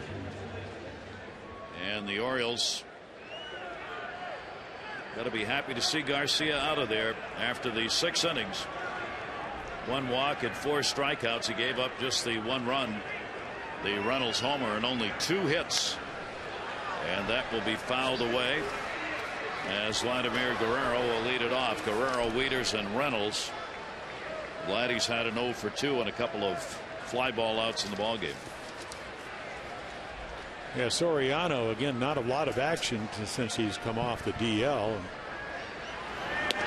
He's got a pretty good fastball. And last year, he'd be 92, 93. So, again, probably pitching more regularly with the numbers. And he came off on the 29th of July, 6 hits, 4 runs, and 8 2/3. So, if you were starting, that might be a quality start. But out of the bullpen, maybe they expect a little more.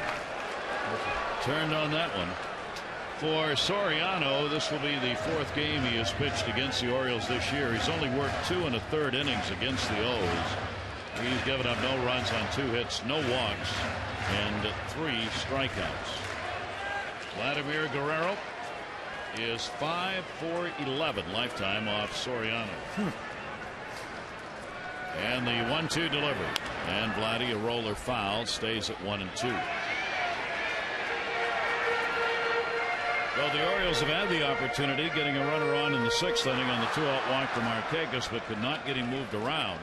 The Orioles have left only 2 on base, and only 1 of those in scoring position. That was in the 1st inning after the Adam Jones double.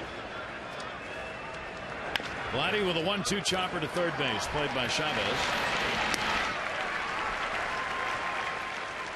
Follow the Orioles with MLB.com at Bat 2011 app for your iPhone, iPad, Android, or BlackBerry. Scores, highlights, live audio, pitch-by-pitch tracking.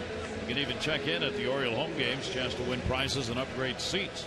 Text at Bat 31826 or go to Orioles.com for complete details. Matt Wieters has an 0 for 2 in the ball game. After the 1 for a couple off Soriano.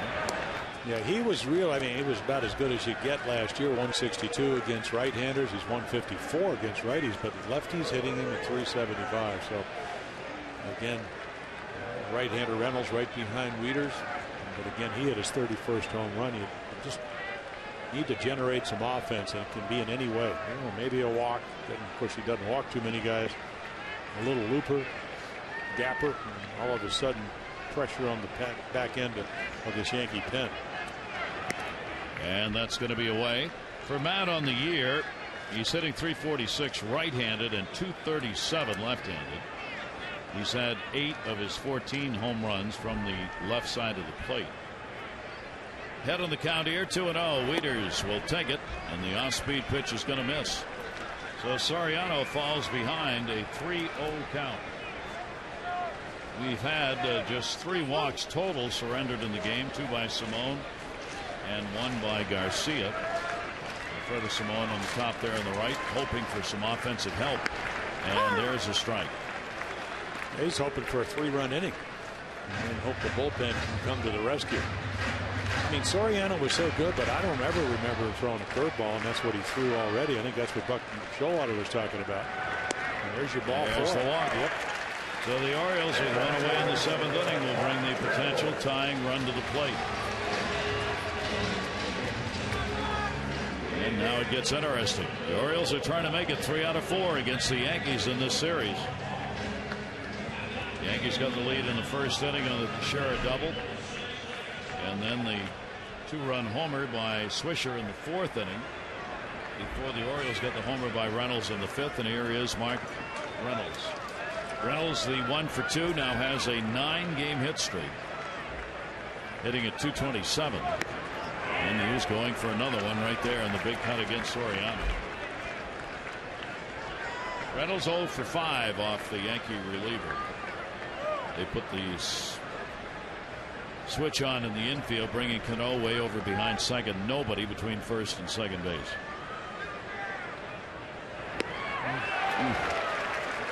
Did that move away? And a little slider, maybe a little bit off it. And Soriano doesn't look too concerned either. Very relaxed. Yep. He's got it away, and the change of speed gets Mark Reynolds out in front of him. Here's the 0-2 delivery, and he went. Did not stay off that pitch that was up. Well, again, a part of executing your pitches is what your catcher doing. And watch Russell Martin stand up and give him the target high, and then all of a sudden that's exactly where he throws it. Right here. There's your target to the glove. So 2 down. And Ryan Adams, he has struck out twice. Garcia ended up with 4 Ks in the ballgame. And a strike to Adams. Runner at first, 2 down.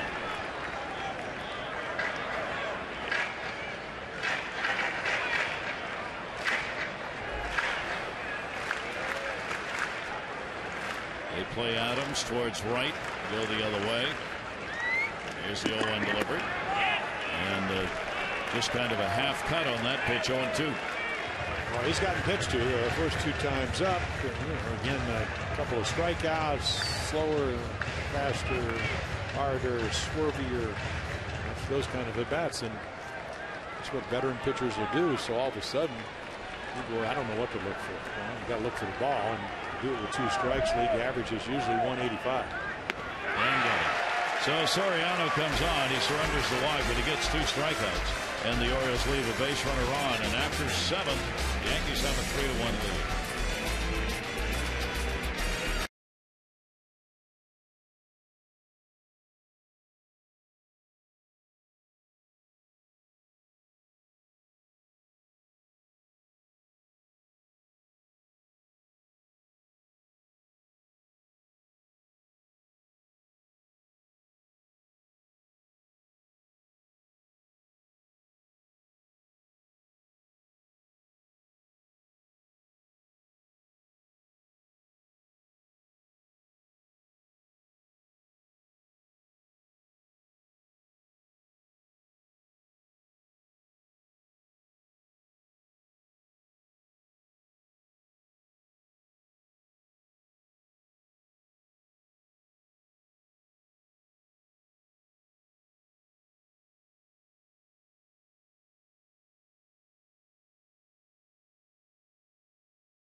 Reminding you to be street smart. Always use crosswalks when walking.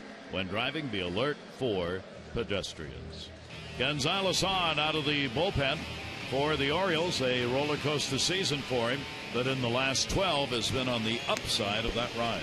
Oh, he's just been great. The last 7 batters he faced in Minnesota, struck them all out, so he's 7 for 7. We were waiting for our bags when we got back on Thursday night. I said, you know, you're going to have to let somebody hit the ball. And he thought I was serious. But he's been okay. No, you don't.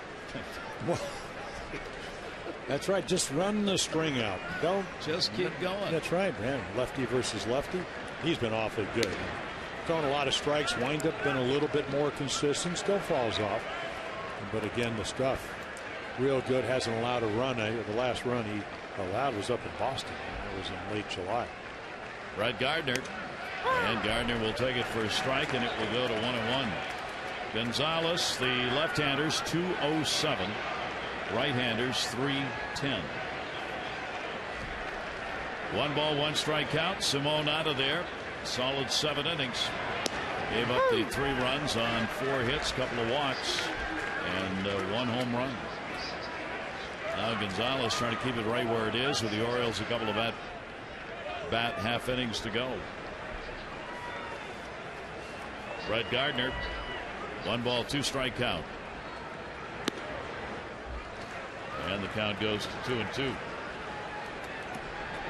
And he's thinking, okay, what was that feel? I need to keep my front shoulder closed just a little longer.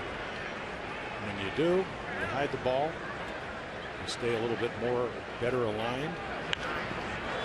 It's all the way off the fist, but I mean, Gary, what a year. He was just coming back about this time last year, maybe a couple of weeks earlier. Didn't have the 94, 95. Couldn't throw a slider. In fact, early on, that roller coaster ride, breaking ball wasn't very good. It's been a lot better. 2 ball, 2 strike count to Gardner. Over his head, all the way to the backstop. Gonzalez has faced the Yankees this year 4 previous times. Has given up 2 runs on 3 hits in an inning and 2/3. Couple of walks. No strikeouts against the Yankees. Lifetime he is 1-1 in 8 games. 3 ball, 2 strike count to Gardner. Gardner punches it towards Reimold. He's right there. Time to text in your vote for the AT&T player of the game. Mark Reynolds, accounting for the Orioles run, has had a home run. For Nick Swisher, he's had a big 2 RBI homer in the ball game. And Alfredo Simon, 3 innings, 7 innings, 3 runs on 4 hits. Text in your vote, A, B, or C, to 51862. Gonzalez against Curtis Granderson. And that pitch is going to be in there for a strike. Yeah, this is a nice little test. And as Granderson's hit 14 of his 38 home runs against left-handed pitching. And a chopper into the shift. That's Hardy, the shortstop. 2 down. Well, Dave Robertson, it looks like the ace right-hander before they get to their closers getting loose for the Yankees. So Soriano appears only going to pitch 1 inning, and there is Robertson, yet to throw a home run in this season. We're in August. Late August. Here is Mark Teixeira. For Teixeira, an RBI double in the first inning, 1 for 3. Teixeira is hitting .313 against lefties, .221 against righties. And the pitch is inside. Orioles play him straight up. 8th inning, 2 down. 3-4-0 the Yankees, 1-2-0 for the Orioles. Really throttled back. Good pitch came out of that big windup. 2-1.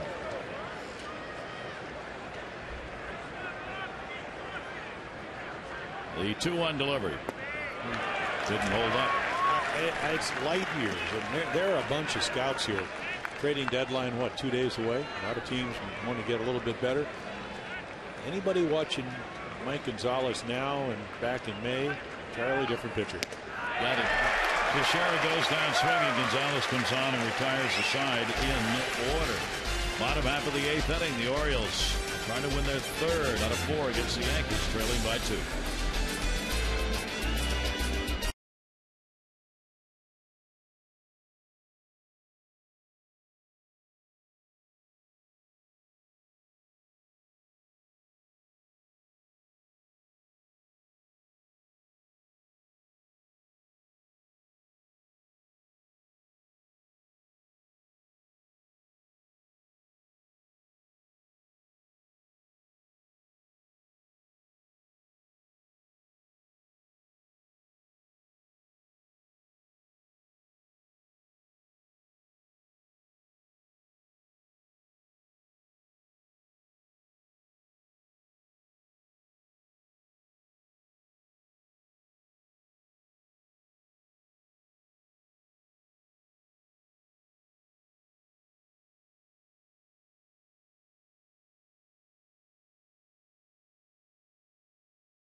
Ball on Masson brought to you by Verizon, America's largest and most reliable wireless network.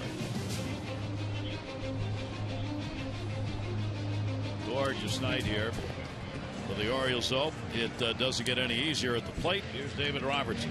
Power pitcher. We saw him last night. Curveballs, cutters, 94-mile-per-hour fastball. Yet to throw a home run. Owns the lowest earned run average at 120 in the major leagues. Eric O'Flaherty must have given up a run yesterday. We're down with Atlanta. 4 earned runs over his last 40 appearances. No home runs, 68 innings. Again, just has yet to give up a run on the road. The last 28 scoreless appearances. Just overpowering. I mean, he was good last year, but again, the cut fastball, another year of maturity, only 26 years old. Against the Orioles this year, they've hit only 214 off him. 3 2/3 innings of work. This is the 5th outing from the bullpen, and he's given up no runs on 3 hits, no walks, and has struck out 7 Orioles, including, of course, the bases loaded 3 strikeouts in the 8th inning of last night's game. He's almost at 14 strikeouts per 9 innings. That's how overpowering he's been. And maybe not. That 91 was 2-3 miles per hour slower than last night. But the cutter, again, sitting next to Mariano Rivera, that's a pitch that he is comfortable throwing. Reimold is 2 for 2 off him with a home run. 0-1 pitch and a strike taken, and it quickly is an 0-2 count. Yeah, you know, a lot of times when you watch a guy, when he comes into the glove with the ball, it'll be some telltale sign. And when he comes to stretch position, which is going to be right about now, same grip every time, nice and loose, just misses. Last night it was the overhand yocker, the curveball, unhittable. He comes in for Soriano, worked an inning, 1 walk, 2 strikeouts, following starter Freddie Garcia. 1-2 on Reimold. And that's going to be another K. Yeah, you reduce a pretty good fastball hitter into just kind of waving because he just throws it right by him. Nolan Reimold's a pretty good high ball hitter, and he just, there it is, and just can't quite get to it. Our Dodge Expo brought to you by Ram Trucks. Designed, tested, and proven to be the best trucks we've ever built. Ram. So you've had finesse the first 6 and then power the next 2. Andino will take it for a strike. 4 strikeouts for Garcia, a couple for Soriano, and now 1 for Robertson. Andino 0 for 2 and 1 for 13 in the Yankee series. 0-1 delivery to him is away for a ball. Andino this year hitting under 180 against the Yankees, 7 for 39 against Yankee pitching. Robertson's 1-1 delivery to him, and that'll be in the air, center field. Granderson. For every Orioles walk this season, Care First Blue Cross Blue Shield contributes $50 to support the Living Classrooms Foundation. To date, the Orioles have 352 walks at a total of $17,600.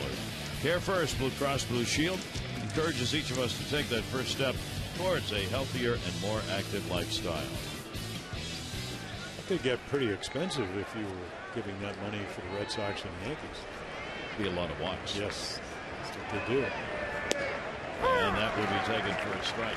Here is J.J. Hardy 0 for 3. Maybe his last chance to continue his hit streak. It's at 11 right now. More importantly, though, the Orioles need that runner to bring that potential tying run to the plate. He has not thrown a breaking ball. Got Reimold out, struck him out. Fastballs to Andino. Hadn't thrown a cutter last night. I mean, this is telling you he trusts his stuff. Doesn't matter whether it's the hook, the cutter, the fastball. Hardy's 0 for 2 off Robertson. In the air, he got a hold of that one way back, and that will end the streak. Goodbye, home run.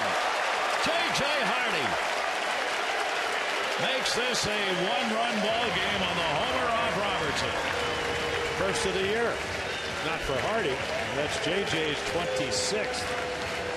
But again, you can see exactly what they're trying to do. Look at the target. Didn't get it quite there, and he's all over it. This is what he does best. Look at that extension through the strike zone. Started in spring training healthy, even though he had the oblique pull early on. And Jim Presley, hitting instructor, said, "This is not soft singles. This is attack the ball," and he's done it all year. So that's a big homer. Now the Orioles only one away from the Yankees. Number 26 for Hardy. And he does continue his hit streak to a dozen games. And now here is Nick Markakis. For David Robertson, that's the first home run he has surrendered since last year against the White Sox on August 28th, when Alex Ramirez had a home run off it. And a 2-0 count on Markakis. Markakis has had a walk and is 0 for 2 in the ballgame with a strikeout, and he is grounded out.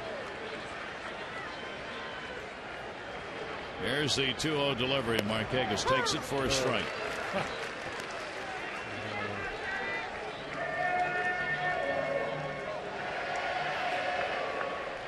2 ball, 1 strike count on Nick. Orioles trying to battle back from the 3-0 deficit earlier in the ball game, and Robertson will fall behind on Markakis 3-1. What's Adam Jones on deck. He has yet to throw a breaking ball. That's 14 pitches, 14 fastballs. And I don't know if I've seen a better curveball after all year compared to last night. I mean, it was just terrific. Or maybe just trying to switch it up. And he walked him.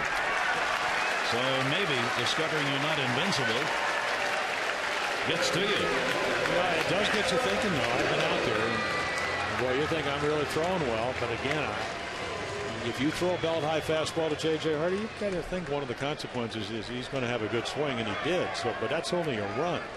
So again, right here, all of a sudden now, things change. Adam Jones is 2 for 6 off Robertson with a home run. He's had a double in the ball game, 1 for 2.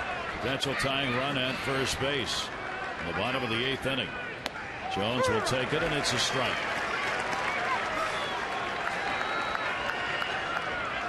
Orioles with 3 hits in the game, collecting 2 runs off him. One the homer by Reynolds, the other the homer by Hardy.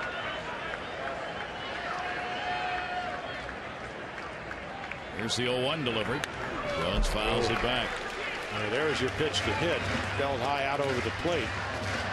And again now, 17 pitches, all fastballs.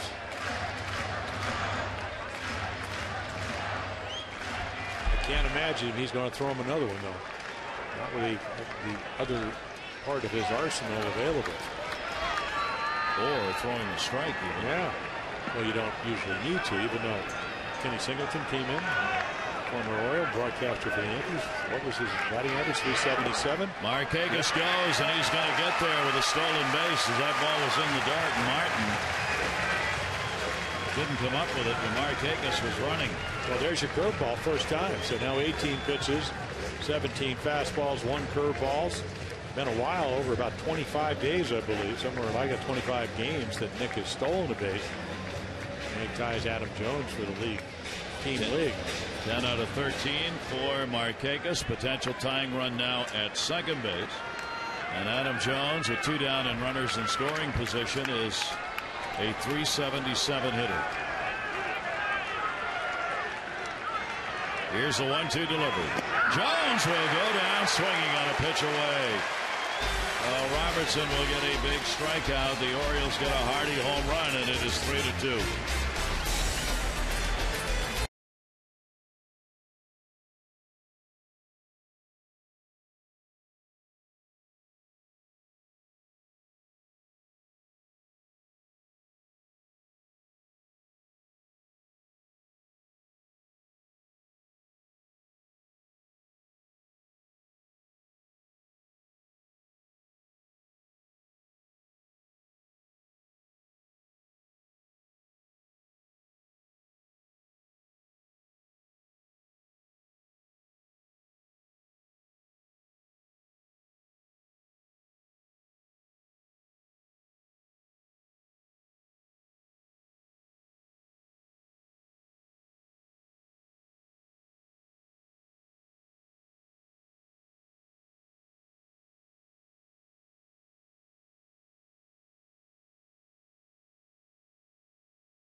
Brought to you by Southwest Airlines. Southwest Airlines new Rapid Rewards, unlimited reward seats, and no blackout dates. So an outstanding conclusion to this 4-game series. It was supposed to be 5. Storm eliminated one of those games. Yankees have the lead. Gonzalez will stay on. He retired the side in order in the 8th inning. We go to the 9th. Cano, Swisher, and Jorge Posada. Yeah, pretty critical inning if the Orioles want to eke out a win with Rivera getting loose. Again, you know, Cano, he came in yesterday, 329 against lefties, hit a home run off Mattis to give him the lead. And there is there he is. 2 for 5 for Cano off Gonzalez, and that'll go down the side and foul. You can't be throwing him any flat sliders. That's what he hit off of Mattis. He was up and away and didn't have good tilt, and he just hit it about 370 feet into the bleachers for a 2-run shot. Single and a run scored in the 4th inning ahead of Swisher's home run. 1 for 3 in the game, 4 for 12 in the series. And up high by Gonzalez. 2 ball, 1 strike count. Willie Ayers in the bullpen for the Orioles. Cano, Swisher, and Jorge Posada. 2-1 delivery. Cano to center field and a base hit. Right on the button, and he's a 2 for 4 ball game. Yeah, again, what Reggie Jackson is so true. There aren't too many guys that have the kind of bat control that Robinson Cano has. So if you leave a slider in the middle of the plate, he's usually going to have a good swing, and that's exactly what happened. Now Swisher coming up. Swisher delivered his 21st home run in the 4th inning. Good for 2 RBIs.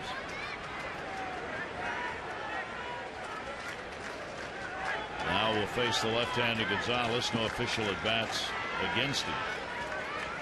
Swisher, 323 off lefties. 244 off right-handers. Yeah, the home run he hit. Again, they hit 3 consecutive home runs yesterday. It was a change of 3-2. And he said, you know what, he struck me out the first time. And the next one I recognized. In fact, Matt is throwing his arm down on the changeup. They could read it. 5 of his 21 home runs have been against left-handers. Bag being held, Cano at first base. The Yankees trying to add to the 1-run lead they have in the top of the 9th inning. Inside corner strike. Yankees have out hit the Orioles 5-3. Not a lot of hits in this ball game. Each team not a lot of runners left. 4 for the Orioles, 3 for the Yankees.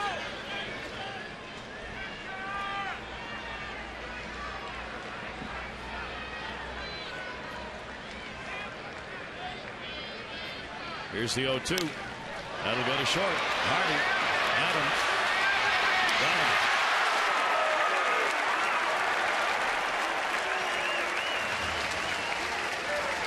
And we're giving away $1,000. Kenny Schenkel from Smithburg. You've won $1,000 from the Maryland Lottery Double Play Contest. Yep, all you had to do is catch it, transfer it. It's almost like Mike Gonzalez dove for that ball. It was sprawl. Fortunately for him, he didn't touch it. Good idea there. It would have messed up a double play, maybe messed up his hand. 2 down. Here's Jorge Posada, the DH.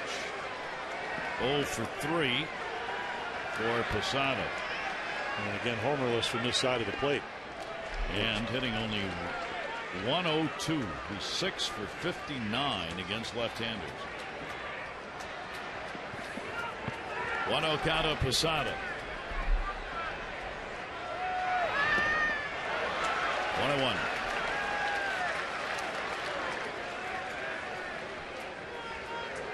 I think this ball gets Matt Wieters. It just goes down and right up into the mask or the side of it. He's looking to see where it is. Slider in the dirt.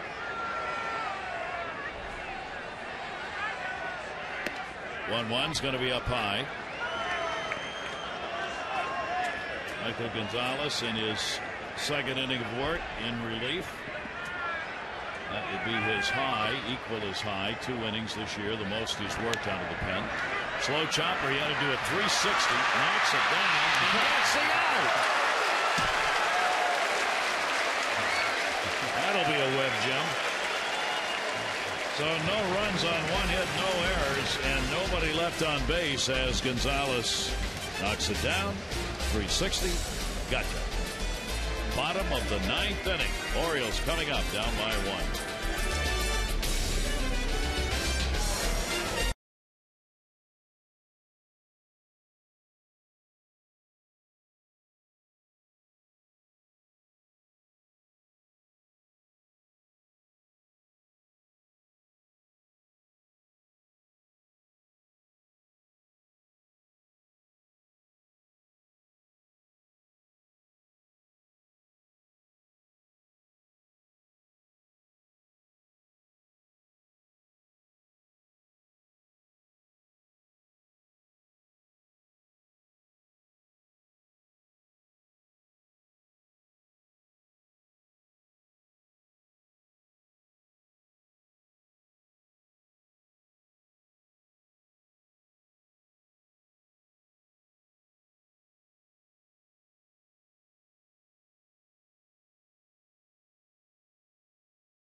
Within 1, they have 3 outs to work with, Rick. Pitcher's duel. Not much offense on either side, but the Orioles 3 hits on the night. 2 of them are home runs. The score's 3-2. They need 1 to tie, and they can beat 2 with 2. All right, the O's looking to get a couple runners on and get just 1 in and send this to extra innings. Let's go back to Gary and Jim in the booth for the bottom of the 9th. All right, Amber Rick, let's see what the Orioles can do. They've had some success over the years against Mariano Rivera, and here he is. Well, again, I don't know if there's anybody better that's still pitching. 592 saves, the American League high. Trevor Hoffman just retired his number down in San Diego, 601. He saved almost 90%. So again, there's been a couple of blips this year, 33 out of 38. Turns it over once in a while, but it's mostly the cut fastball. And for that article you talked about, where you have to be able to discern where the ball is in the first, 30 feet, that cutter, hard to do. That's how he gets you. You just don't know. You can't recognize it. And then it's too late. Yeah, if you're right-handed, it's going from right to left, and if it's lefty, it's coming in on your fist. But again, you got to somehow be able to pick the ball up and plot that trajectory about 30 feet out, and that's just hard to do. So we will see. Rivera has blown 2 saves against the Orioles this year, 2 for 4. He has a 1-0 record. This will be his 6th appearance. The Orioles have picked up 2 runs on 5 hits against him in 5 1/3 innings. 1 walk and 3 strikeouts by Rivera against the Orioles. And he will turn his number, and that's 42 in November, the end of November. Will the series be over by November 29th? Yes. Yeah. Next year it'll be about that time when they stand. God forbid. Here's Vladimir Guerrero, bottom of the 9th inning. And Vladdy will take it. It is in there for a strike. And Vladdy goes, he doesn't really need any help. There, the numbers lifetime.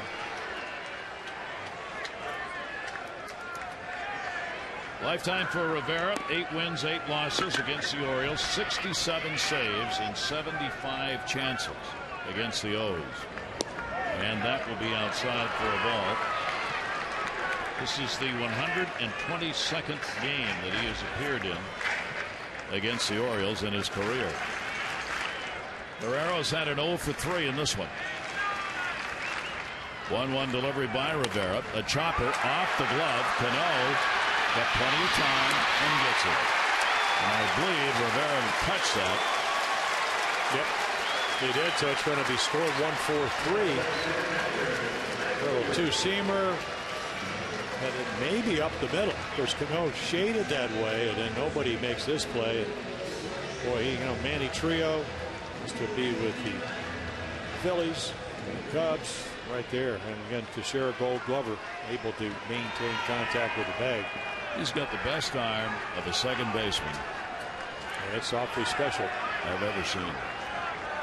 Here is Wieters, 0 for 2 and a walk. And Matt will take the pitch for a strike. Well, about the only guy that I ever played with that had that kind of arm strength was Bobby Grich. He won 7 Gold Gloves because he was a quarterback coming out of high school in California, and he could go to his right. And was almost like a drop back passer. Matt will step out. Wieters 1 for 3 off Rivera. 1 down, bottom of the 9th.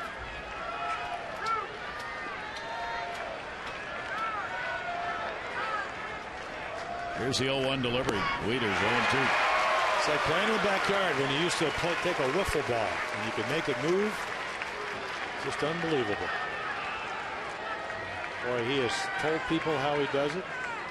They have attempted to do it, and only he can do it the way he's done it. And he has no idea why. Ian Mel Stottlemyre, when he first came up, went to the bullpen. Stottlemyre, pitching coach of the Yankees, they went to the bullpen for 2 months trying to get rid of it. Said, you cannot be throwing this pitch. He said, I don't know why it does what it does. Finally, Stottlemyre said, you know something? Just keep throwing it. And he has made a career out of it.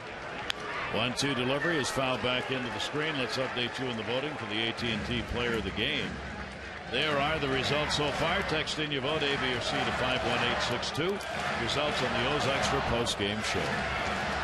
Yeah, they all arrived. I mean, Posada, Rivera, Jeter, Joe Torre, all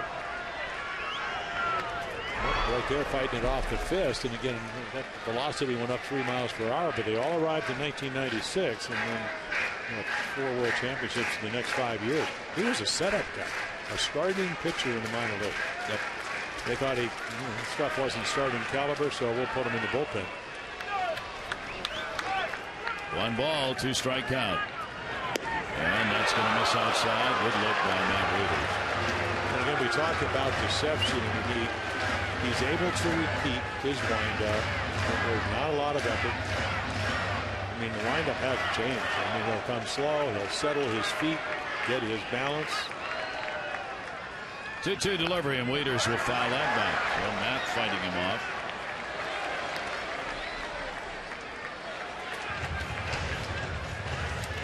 Good finish to this one. It either ends up being a 2-2 series if the Yankees wins it, or a 3-1 if the Orioles win it. 1-run ball games. The Yankees 15 and 18 on the year. Hardy's had a home run in this. Yankees up by 1 in the bottom of the 9th. Reynolds. And they play Wieters around to hit the ball the opposite field. He does, towards the seats, and that'll be a foul ball. That is just out of the reach of Chavez.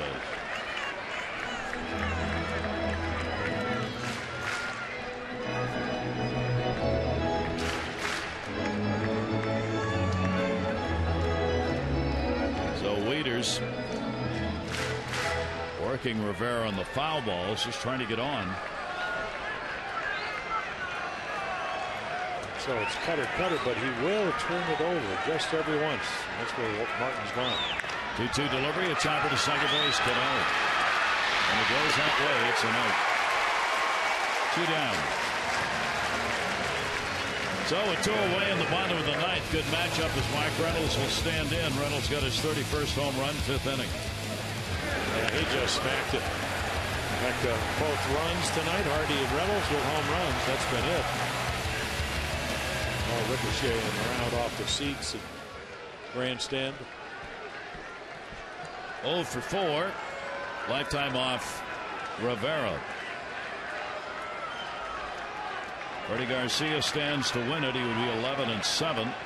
Simone could take the loss. 4 and 7 if Rivera can get the save. So let's see. Peraza he just calls it off the plate. Let's see if he just stays there. I mean, why not? If you can get a couple inches off the corner, see if you can do it again. And misses. A little further that time. 1 ball, 1 strike count. Mark Reynolds would be the kind of guy that would scare me because he'll swing at a pitch and miss it, and then you come back with the same pitch and he'll flop it. 1-1 to Reynolds. Rivera with 2 down. Almost caught him on the pant leg. And a 2 ball, 1 strike count. The Orioles were down by 3-0 in this game after 4. Came back on a homer by Reynolds in the 5th. And then the Hardy home run in the 8th to make it a 3-2 game. We're in the bottom of the 9th. 2-1 delivery. And again, went out there and missed 3-1.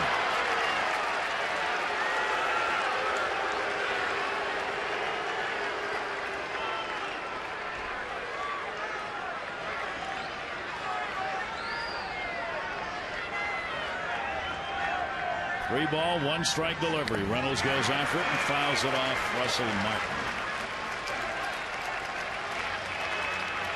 So we take it to the limit. 3 ball, 2 strike count, 2 away in the bottom of the 9th inning.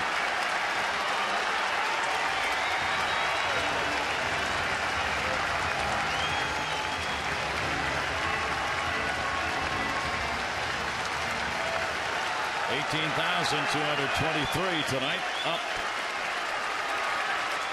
3-2 delivered. That's the ball game. So Rivera comes on and gets the save. And the Yankees even up the set at 2-2 as they win the 4th game by a score of 3-2. Game 1 of the 3-game set against the Blue Jays. Jeremy Guthrie against Brett Cecil tomorrow. Our coverage 6:30 on Massa 2 HD with those extra presented by Verizon Wireless. Our game at 7. For Jim Palmer and all of our crew here at Camden Yards, I'm Gary Thorne. Thanks for being with us, everybody. That is going to do it in this one as the Yankees win it 3-2. This has been a Masson presentation. 1-run ball games for the Orioles. They are now 14-17. Amber Rick, those extras coming up next. A do.